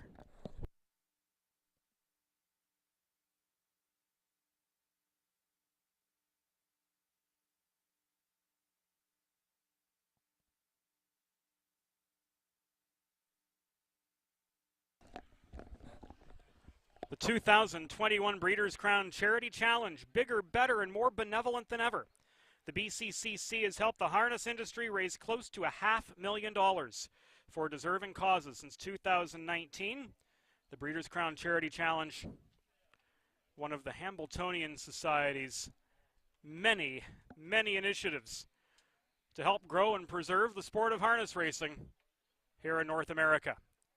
The first mile is brought to you by the Hambletonian Society, encouraging and supporting the breeding of standardbred horses through the administration and promotion of harness racing stakes, early closing races, and other special events for close to a century.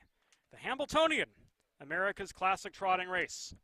The horses you're seeing today, those on the trot anyway, their connections hopeful that they'll be competing in the Hambletonian come August of 2022 at the Meadowlands Racing and Entertainment in East Rutherford, New Jersey. The home of the Hambletonian, America's trotting classic for over 4 decades.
2-year-old pacing colts and geldings now moving into line for race number 8 today at Gateway.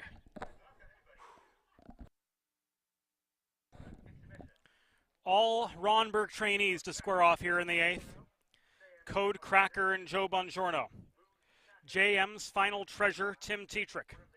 Luz Sasson, Yannick Gingras. 4, One of the Guys, Andy Miller. 5, Treacherous Tom, and David Miller completing the field.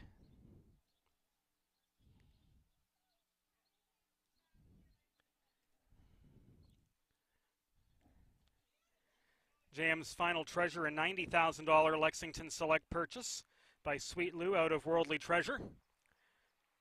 One of the Guys, purchased by the Burke Brigade for $170,000 from breeder Mark Mullen.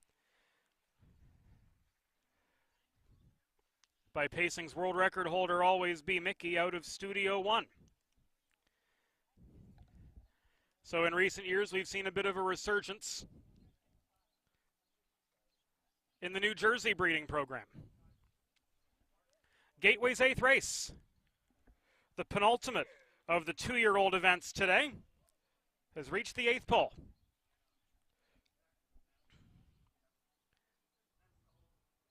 Pacers set for the start here in the 8th of the day. Gates swing back, often racing. Even start for these 5. Code Cracker and JM's Final Treasure just a hair quicker away than the other 3. Luz Sasson, One of the Guys, and out wide in the purple jacket is Treacherous Tom. It will be JM's Final Treasure who takes the lead as they bank into the first turn, but now Treacherous Tom circles up 3 wide and will cross and clear at the midpoint of the first turn. Not yet past the quarter. It is Treacherous Tom extending his lead to 2.5 lengths. Now it's a length and a half. Closing in was JM's Final Treasure to keep the pocket closed. The opening quarter mile, 29 3/5 seconds as they head up the backstretch. The leader is Treacherous Tom. The margin now a length and 3/4. JM's Final Treasure is second. Code Cracker third with a half mile to go and 3 1/4 to make up. One of the Guys is 5 off them, and a detached last now 7 lengths away from the main body of the field is Luz Sasson. The half mile, slow, 59-1. Back-to-back 29 3 second quarters. It is Treacherous Tom leading by a length and a half. JM's Final Treasure is second, now working up on the outside to take over third. One of the Guys is showing better momentum, breaking stride. Code Crackers lost contact, and Luz Sasson will inherit fourth, but he too was rough-gated and shoved out to the forepath from the back of the pack. 3/4 on the board in 1 minute, 26 3/5 seconds. They come to the final furlong, and Treacherous Tom, highlined by David Miller, has just been collared by JM's Final Treasure. JM's Final Treasure up to the line, a measured winner by a widening half to 3/4 over Treacherous Tom. A dozen away third, One of the Guys. And then those who faltered, Code Cracker and Luz Sasson, brought up the back of the pack.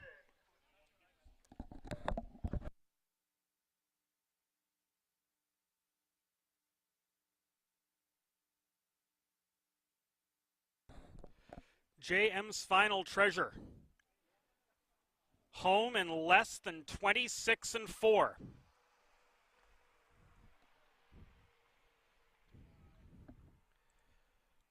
To win in 153 2.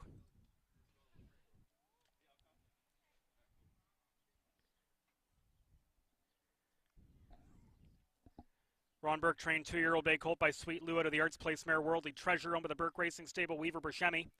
J&T Silva, Purnell and Libby and Phil Kalura, trained by Ron Burke, and Tim Tetrick was aboard for the winning drive.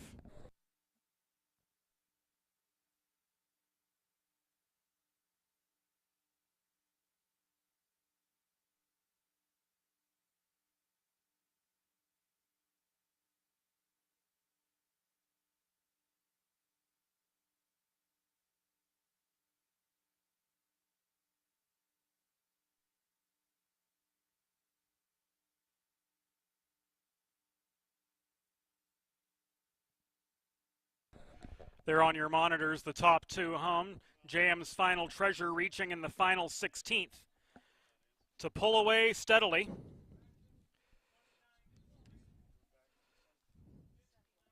From Treacherous Tom. We'll get the remainder of the finishing order here for you momentarily. Once Serena brings it to us, we're waiting on word on the photograph for third spot it was. Or actually, it was the photograph for fourth we were waiting on.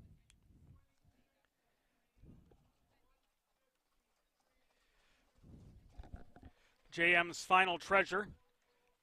Tim Tetrick aboard with the winning drive. For, well, we knew Ron Burke was going to win this one, having sent all 5 starters to post in the race.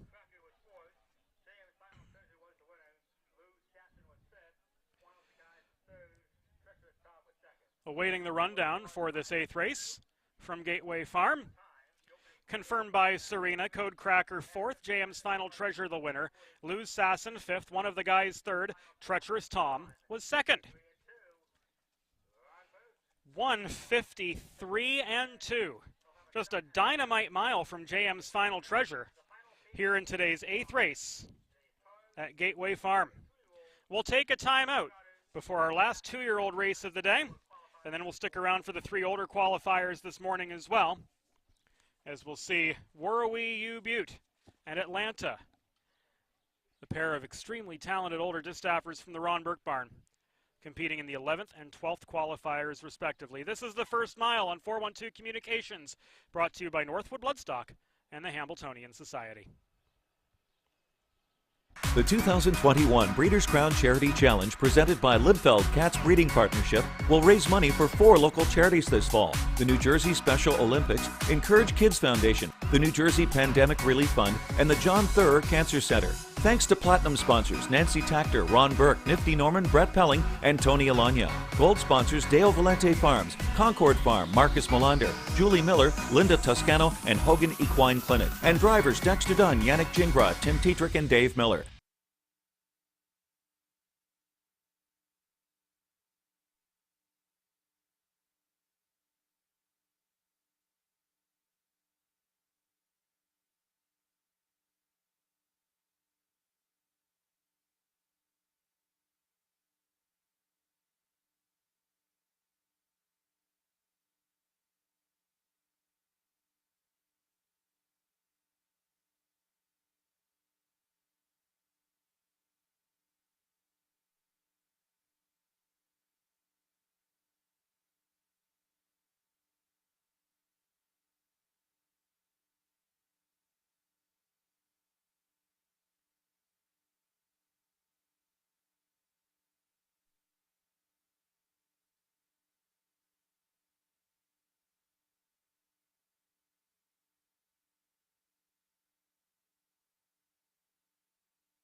final baby race of the morning. At the gate, Seviond for trainer-driver Trond Smedshammer and Wanda Polisani's Purple Haze Stables. 2 is Love and Julie. Julie Miller trains. Andy Miller drives. 3, Missalette, one of the 2 Ron Burke trainees here. David Miller aboard for Ron Burke. And 4, Pink Gypsy, the other Burke trainee, will be driven by Yannick Gingras. This is race number 9 from Gateway. Final 2-year-old event of the morning, soon to turn afternoon. They're off the corner. A field of 4 trotting fillies set to earn their first charted lines. And we will do it all again Wednesday at Magical Acres, airtime 8:15. Set for the start. And away they go. Love and Julie time the gate beautifully and will try to outsprint Seviond to the first turn. Missalette is content to duck off the pace today, and Pink Gypsy is floating toward the top flight as they bank into the clubhouse turn. It will be Love and Julie who had no trouble clearing Seviond, and now Love and Julie has opened up a 2.5 length lead. Seviond is second. Moving up on the outside, Pink Gypsy has taken over the second spot and is closing in on and challenging Love and Julie with 1/4 mile in the books. Missalette is last of the 4 and 7 lengths off the lead. So up the backstretch they go. And Love and Julie leads by 2.5 lengths. Pink Gypsy is second by 2. Seviond was third, past a 29-4 opening 1/4 mile, and it's still 3 farther back to Missalette. Last of the quartet. Now they take closer order as the pace slackens a bit. Missalette's within 5.5 lengths of Love and Julie, whose lead has decreased to 1.5 lengths. Pink Gypsy has closed off the pocket, and they're still 2 better than Seviond in third. Missalette's got 5.5 to come as they move into the far turn. Love and Julie has called all the shots so far. The half, not too taxing, but not all that relaxed either at 59-2. So it was a 29-3 second quarter. The pace picks up with 2.5 furlongs to go, and Love and Julie maintaining her 1.5 length lead. Pink Gypsy's had a beautiful pocket ride after early exertion to get there. Seviond is 3.5 away in third, and 3 off last remains Missalette as the field turns for home. 3 quarters in 1:28-1. They come to the final 1/8 of a mile, and Love and Julie is driven to maintain her lead. Now Pink Gypsy up alongside, sticks a neck in front. Pink Gypsy going best as they come to the line, widens her advantage to 2 on the line. Pink Gypsy strong in victory. Defeated Love and Julie, Seviond, and Missalette. The final time, 1 minute, 57 1/5.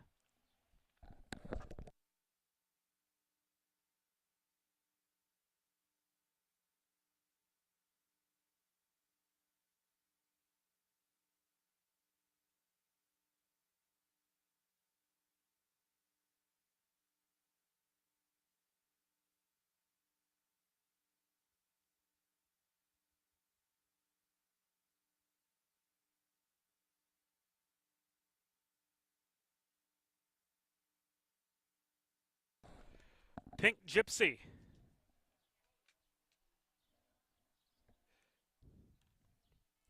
emerging to win. Collaring Love and Julie in mid-stretch and widening to the line to win by the better part of 2.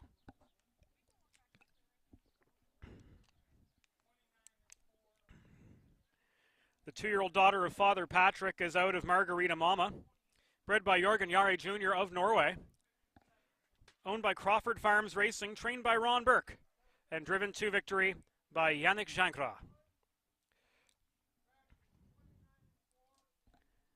Seviond was third, Love and Julie second, Missalette fourth, and Pink Gypsy was the winner. Rechecking your program, 3-2-4-1 it reads from top to bottom. Pink Gypsy victorious in 1 minute, 57 1/5 seconds.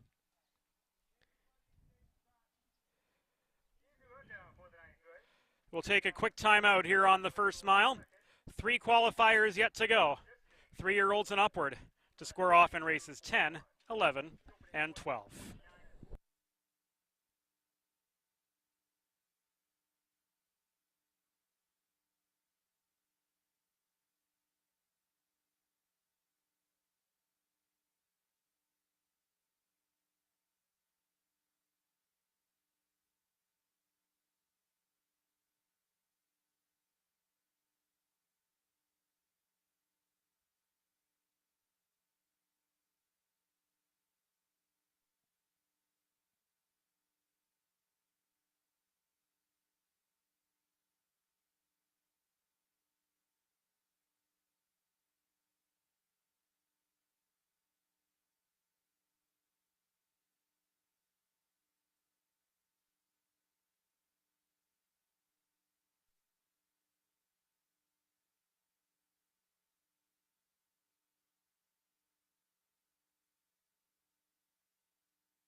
Welcome back to the First Mile. James Witherite joining you from Gaitway Farm, and I'm joined by one of the premier trainers and not just modern day harness racing, but the history of the sport. One of the most dominant trainers, Ronnie Burke. And Ronnie, you've had some terrific debut efforts on this track today. Of course, we just saw Pink Gypsy with a solid 157 and 1 win, earlier Global Pandemic with a 55 and 4 trotting win. James Final Treasure with the speed badge of the day in 153 and 2. Of the 2-year-olds that made their debuts today, any general thoughts from you? Overall, it's been a great crop. This is, some of my better ones, and even a couple ones that made mistakes, I really am still high on. So, don't put too much first time, or, unless it's good, then I'm happy. If it's bad, I used to panic. I realized back to the drawing board. There's time and we'll figure it out. If they don't have ability, that's an issue. Making breaks is not usually an issue. And as you said about taking time with them whenever they need it, this is like, and I was talking to our field producer Joe Sindoni beforehand, this is like those young prospects in the USHL and the OHL trying to make it to the big leagues. These are really their introductory miles. Yeah, it's harder for me because you almost have two hats. One, I'm a racehorse trainer, my old horses. There you can be aggressive and you can push and go as hard as you can and make them just go fast. And then when you walk to the other side of the barn and it's the babies, you have to begin. It's not about just teaching them speed. It's about teaching them manners and teaching them to like the sport, to enjoy the sport. That's the biggest thing. Don't make it where they resent going on the racetrack. As long as they're happy to do their work, they'll usually, almost any horse has speed anymore. It's keeping them happy and keeping them sound. Speaking of speed, speaking of happy, speaking of sound, that mile from James Final Treasure, 153 and 2. Your reflections on that effort. It's funny. He was 2 months ago. We were not happy with him. He's a brother to Captain Treacherous. He's supposed to be a wonderful horse. He had a poor attitude, or just a disinterested attitude. We gelded him. Didn't want to come to the office. Yeah, one of those things. And we gelded him, and it completely changed him. The next day, he was a different horse, and every day since, he's gotten better. So you hate to geld him because he's bred so well. But by the same thing, I just don't think he would have been the same horse had we not. And I was the one holding out. They would have gelded him 2 months before, but it was me putting the brakes on, saying no, no, no. So, 2 more today, I think we'll end up getting gelded. So. But at the same time, like you said, you are a racehorse trainer. Yeah, and that's the thing is, and but the same thing, I want, studs. Studs makes the people a lot of money. My partners a lot of money. I've seen what Lou has done for us. Absolutely. But the other thing is, I'm not going to do it above to make them race. If they're going to race good, I'm going to get, do whatever it has to do. So, I'll geld them and I move on. And then it guarantees I have them for the next, 7-8 years while I'm racing. So that makes me happy too. Which I know you've had quite a few, especially on the pacing side, stalwarts around the barn for a while. Of course, we all know the story of Foiled Again. And you've got some top-shelf veteran mares in the barn, too. 2 of them making their first appearances of 2021 today. Warrawee Butte in the 11th and Atlanta in the 12th. How was their winter? How have they come back? We tried to breed them, being honest, and I'm pretty sure that we did get a foal from Atlanta. Butte, I just found out today we are not going to get a foal for. So it's really put us way behind. But as it turned out, I don't really mind. They didn't miss that many big races, and I'm going to have fresh horses, especially I think Atlanta. It might really help because she's not the heaviest horse, and she got heavy, and she got bigger, and I really think this could make her go even one more step, so I'm very excited to race both of these. They're 2 of the best horses I've ever had, much less have now, and so, anytime you add those 2 to the mix, it's a huge deal. So will Atlanta... Will that extra heft that she's put on over the winter, you think, translate to extra energy, extra momentum? Yeah, I think it's just more staying power. By the end of the year, usually she's had enough. Her year's going to be shorter and she's going to be bigger starting. So I got a feeling she'll do special things all the way to the end of the year this year. Ron Burke, thanks so much for your insight. They're at the gate for the 10th race here at Gateway. Thanks for your insight. Best of luck all season, and we'll see you next week. Thank you. The always gracious Ron Burke. Happy to have him stop by the broadcast tent in advance of our 10th race. Pacers moving into line: Twin Bee Fighter, Mock and Cheese, Don't Pass Me Hanover, Legion of Boom, Mickey's Spirit, Lou's Sweet Revenge, and Mike's Powerhouse. Race 10 at Gateway. At the post. Signal given there away. Mike's Powerhouse and Lou's Sweet Revenge left from the outside. Legion of Boom was forwardly placed out the center. And Mock and Cheese is going to be close to this. Cavalry charge into the first turn. Mock and Cheese, in fact, on level pegging with Twin Bee Fighter as they bank into the turn. And joining them wide, Legion of Boom is going to duck into the 3-hole. Lou's Sweet Revenge was able to float up into 4th. Mike's Powerhouse is 5th and 7 lengths off the lead. Mickey's Spirit continues along in 6th by another 2. And the trailer is Don't Pass Me Hanover, who has all of them to pass as they reach the backstretch. The leader is Mock and Cheese, the margin a length and a half over Twin Bee Fighter as they straighten away up the far side of the course, the opening quarter mile. 29 3/5 of a second. It is Mock and Cheese 2 in front from Twin Bee Fighter at the midpoint of the backstretch. They're tracked by Legion of Boom in 3rd, 3 from the front and in the clear. 2 farther back to Lou's Sweet Revenge, still in the 4th spot. Mike's Powerhouse has 7 to make up. 2 back to Mickey's Spirit, 2nd from last. Don't Pass Me Hanover remains last of the group as they bend into the far turn. They're single file over a dozen lengths, well after a 58 2/2 mile. Mock and Cheese turns up the pace with 2.5 furlongs to go. Lou's Sweet Revenge is moving out from 4th now to take over 3rd from Legion of Boom. He's advanced to within a length of 2nd place holder Twin Bee Fighter, but still 3.5 off the lead as the field approaches the top of the stretch. 3/4 in 1:25 3. They've really picked it up. And Mock and Cheese, rising to the challenge, maintains his lead inside the furlong pole. Twin Bee Fighters giving chase up the inside. They're 3.5 better than Lou's Sweet Revenge. And Mock and Cheese reports home a 2-length winner over Twin Bee Fighters 2nd. Lou's Sweet Revenge 3.5 away 3rd. Then Legion of Boom, Don't Pass Me Hanover, Mike's Powerhouse, and Mickey's Spirit were at the back of the pack and never involved. 1:52 4. The mile time for Mock and Cheese, who was 3rd in the Borgata final at Yonkers on April 19th and is coming back now from a 1.5-month spell. Terrific mile for the Edwin Quevedo trainee. Kicked home in 27-1. In line to Joe Bongiorno for the Save the Day stable of East Northport, New York. The 16-time winner, bred in Maryland by Winback Farm.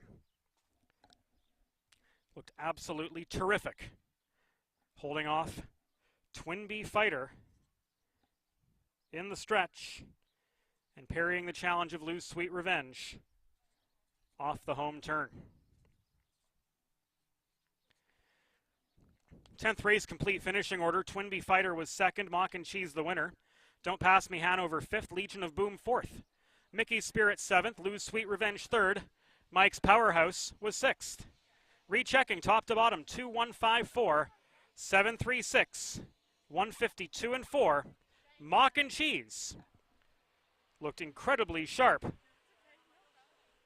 off the shelf after his 3rd place finish in the Borgata final.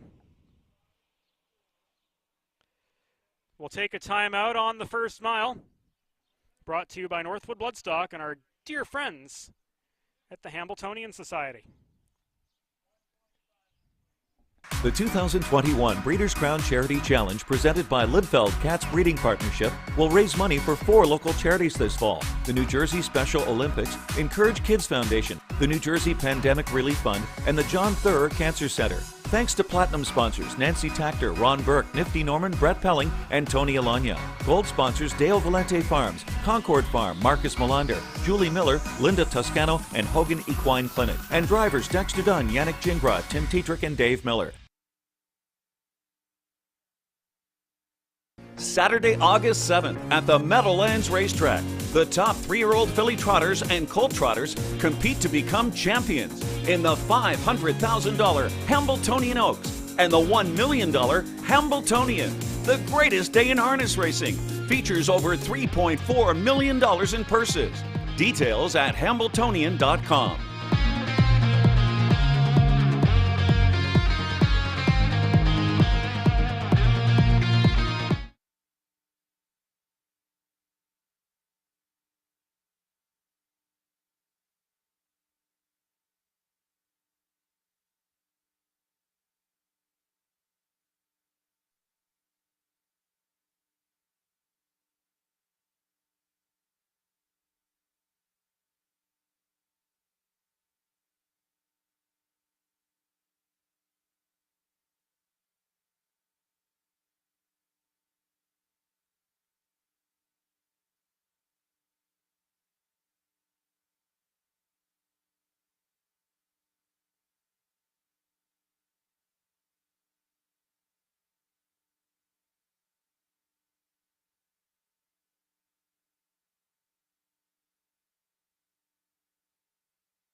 Pacing mares.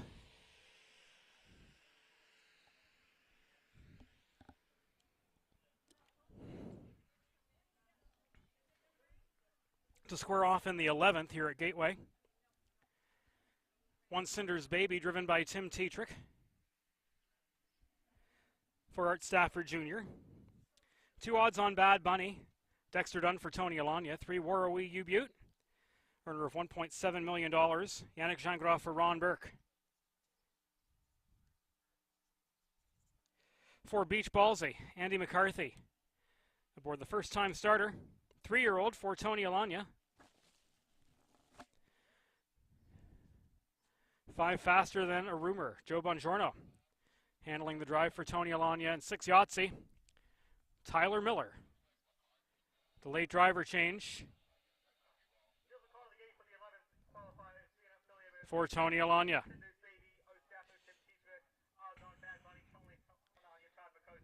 Race 11.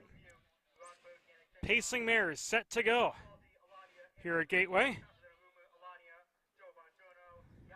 They're set to go. They're off and pacing. Warrawee U-Butte left well from between rivals here in her 2021 debut.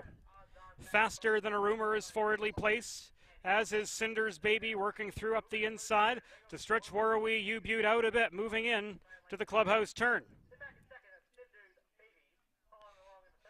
The leader is Warrawee U-Butte, and the margin is 2 lengths. Cinder's Baby is second. Faster Than a Rumor is 2 farther back in third. Followed then by Yahtzee, who worked up into fourth and 6 lengths off the lead. 2.5 farther back to odds on Bad Bunny, and Beach Ballsy is at the back of the pack, 9 lengths off the lead. The opening quarter mile was soft, 31 1/5 seconds. Moving up the backstretch, Warrawee U-Butte's lead is under siege. On the outside, Yahtzee moves up now to challenge, but has been rebuffed by Warrawee U-Butte at the half-mile pole, and Cinder's Baby continues to keep the pocket closed. Faster Than a Rumor is 5 lengths behind the top trio, was fourth, has drifted off the pegs, and has conceded the 4th spot now to odds on Bad Bunny, but they're 7 lengths off the lead through a half-mile in 1 minute and 3/5 of a second. They've got 3/8 to go. And now Warrawee U-Butte is given her head by Yannick Gingras. She has sprinted off by 8 lengths, approaching the top of the stretch. And what a third quarter this was from her as she leaves the field in her wake through a 26-second third. 1:26 and 3 for the sectional. Down to the final 1/8 of a mile. Warrawee U-Butte looks every bit the superstar she is. She's 8 in hand. She's 8 in front and well in hand. Cinder's Baby has taken over second. Tight for third at the line between odds on Bad Bunny and Beach Ballsy. Then came Faster Than a Rumor, and Yahtzee checked in at the back of the pack. Warrawee U-Butte floored the accelerator on the far turn and had plenty left in reserve at the end of a 1:56 and 1 mile as she coasted home in 29 and 3.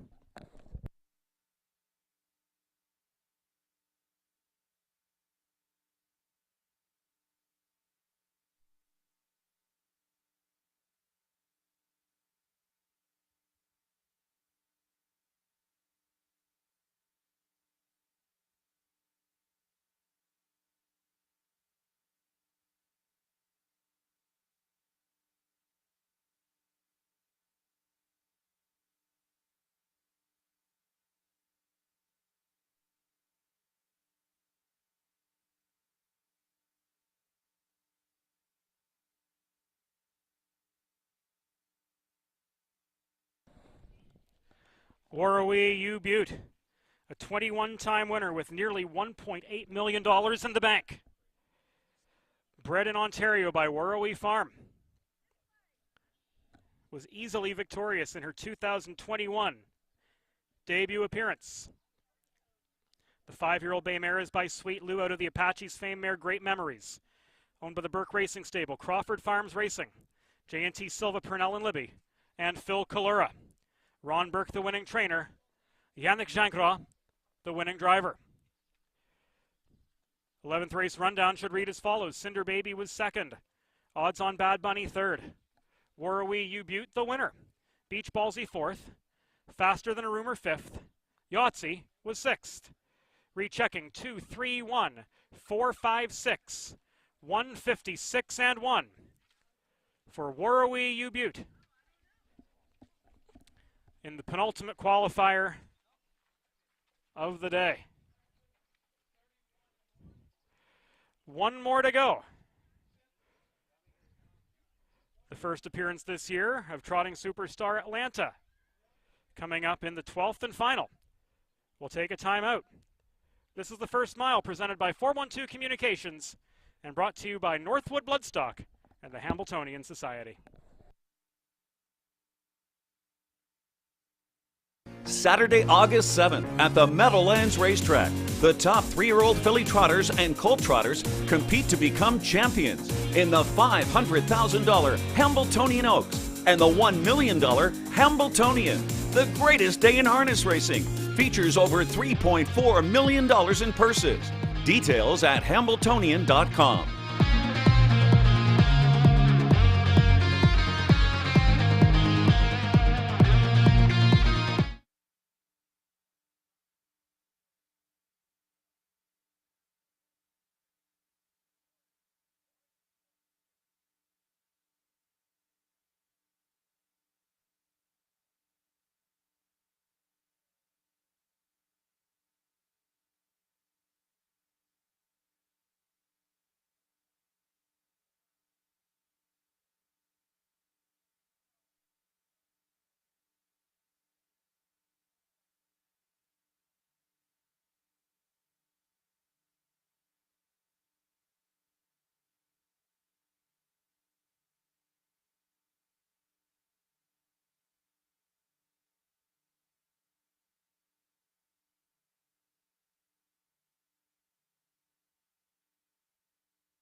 Changes have been reported in full for the 12th race. The last of the day here from Gaitway Farm. Cantab the Fox, Danny Dubé. Southwind Sylvester, Andy Miller. Super G, Brian Anderson. 4, Heart of Gold Devy, Steve Smith. Classic Venture, Austin Siegelman. And Ocean Away is scratched. Cardi Boss, Andy McCarthy. And of course, number 8, Atlanta, will be driven by future Hall of Famer Yannick Jancra. Our sincerest thoughts and our sincerest thanks, I should say, go out to Northwood Bloodstock and the Hambletonian Society and the Breeders' Crown Charity Challenge for their support of today's broadcast and the First Mile broadcasts all through the month of June. Off in the finale, and Classic Ventures put into play immediately. Atlanta just floats forward from the outside. Better than Cardi Boss moving into the first turn. And Southwind Sylvester is going to be close in order up the inside as they bank into the lower turn. So Southwind Sylvester has worked to the lead by a length and 3/4. Classic Venture has room to duck into the pocket. Traveling better by 2, then Cantab the Fox away in 3rd. Super G is 4th as they approach the quarter-mile mark and now pass it. 2.5 farther back in the field to Super G, followed by Heart of Gold Devy. And Cardi Boss is at the back of the pack, opening quarter mile, 29 and 4/5 seconds. There's a 2-horse breakaway up the far side of the Gateway course. Southwind Sylvester leads by 2 over Classic Venture in 2nd. It is 8 lengths back to Atlanta, biding all the time in the world in 3rd. And now she's working closer, leaving 7 lengths separation back to Cantab the Fox in 4th after a 58 and 4 half mile. Into the far turn they go. Atlanta's closed the 7-length gap that once was in front of her and behind Southwind Sylvester and Classic Venture. Southwind Sylvester maintaining a 2.5 length lead coming to the quarter pole. Classic Venture is 2nd. Atlanta has worked to within 4 lengths of the lead as the field turns for home. Cantab the Fox, another 10 back and 4th, followed by Cardi Boss, and then Super G and Heart of Gold Devy out the tail. 3/4 in 1, 25 and 2, and the field approaches the 8th pole. Now Atlanta! Atlanta gets her cue from Jancra and strides clear of Southwind Sylvester in the final 150 yards. Look at Atlanta up to the line. She wins by 6 widening lengths as easily as can be over Southwind Sylvester. Classic Venture 3rd in. And then came Cardi Boss, Cantab the Fox, Heart of Gold Devy, and Super G dropped out a long last of all.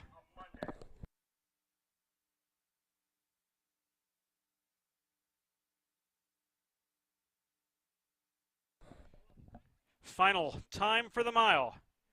Atlanta's first since a 2nd place finish to our rival Manchego in the TVG Open. 1:54 and 1. The superstar is poised for her 6-year-old campaign. If that mile's any indication, closing a 6-length gap into a 26 and 3/3 quarter, and then powering clear to win by a half dozen with the greatest of ease. This is one of the best, not just in training today, but that we've ever seen.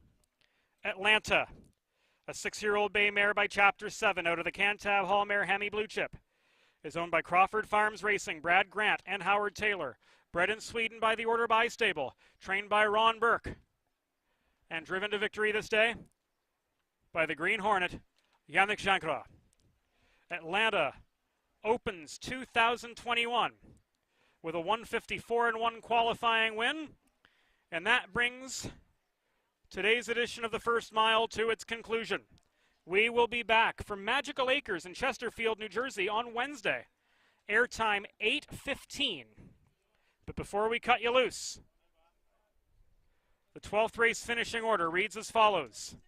Cantab the Fox 5th, Southwind Sylvester 2nd, Super G 7th, Heart of Gold Devy 6th, Classic Venture was third. An Ocean Away scratched. Cardi Boss fourth. Atlanta was the winner. Rechecking 5-2-7-6. 3 scratch 4-1.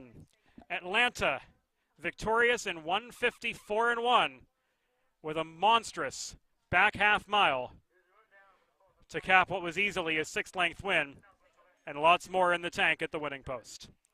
For the entire crew here on site at Gaitway Farms, for our good friend Serena, for Tim Hunderfund, Karen Fagliarone, for our videographer and field producer Joe Sindoni, for Curtis MacDonald, Ed Rose, everybody behind the scenes who's had a hand, and of course, for the graciousness of the Standardbred Breeders and Owners Association of New Jersey for helping put this event on, for Northwood Bloodstock, for the Hambletonian Society. This has been James Witherite bringing you the first mile. We'll do it again Wednesday from Magical Acres, airtime 8:15, post time, get the coffee brewing. We'll get going at 8:30 a.m. Have a great Monday, everyone. Adieu from the Garden State. We'll see you Wednesday.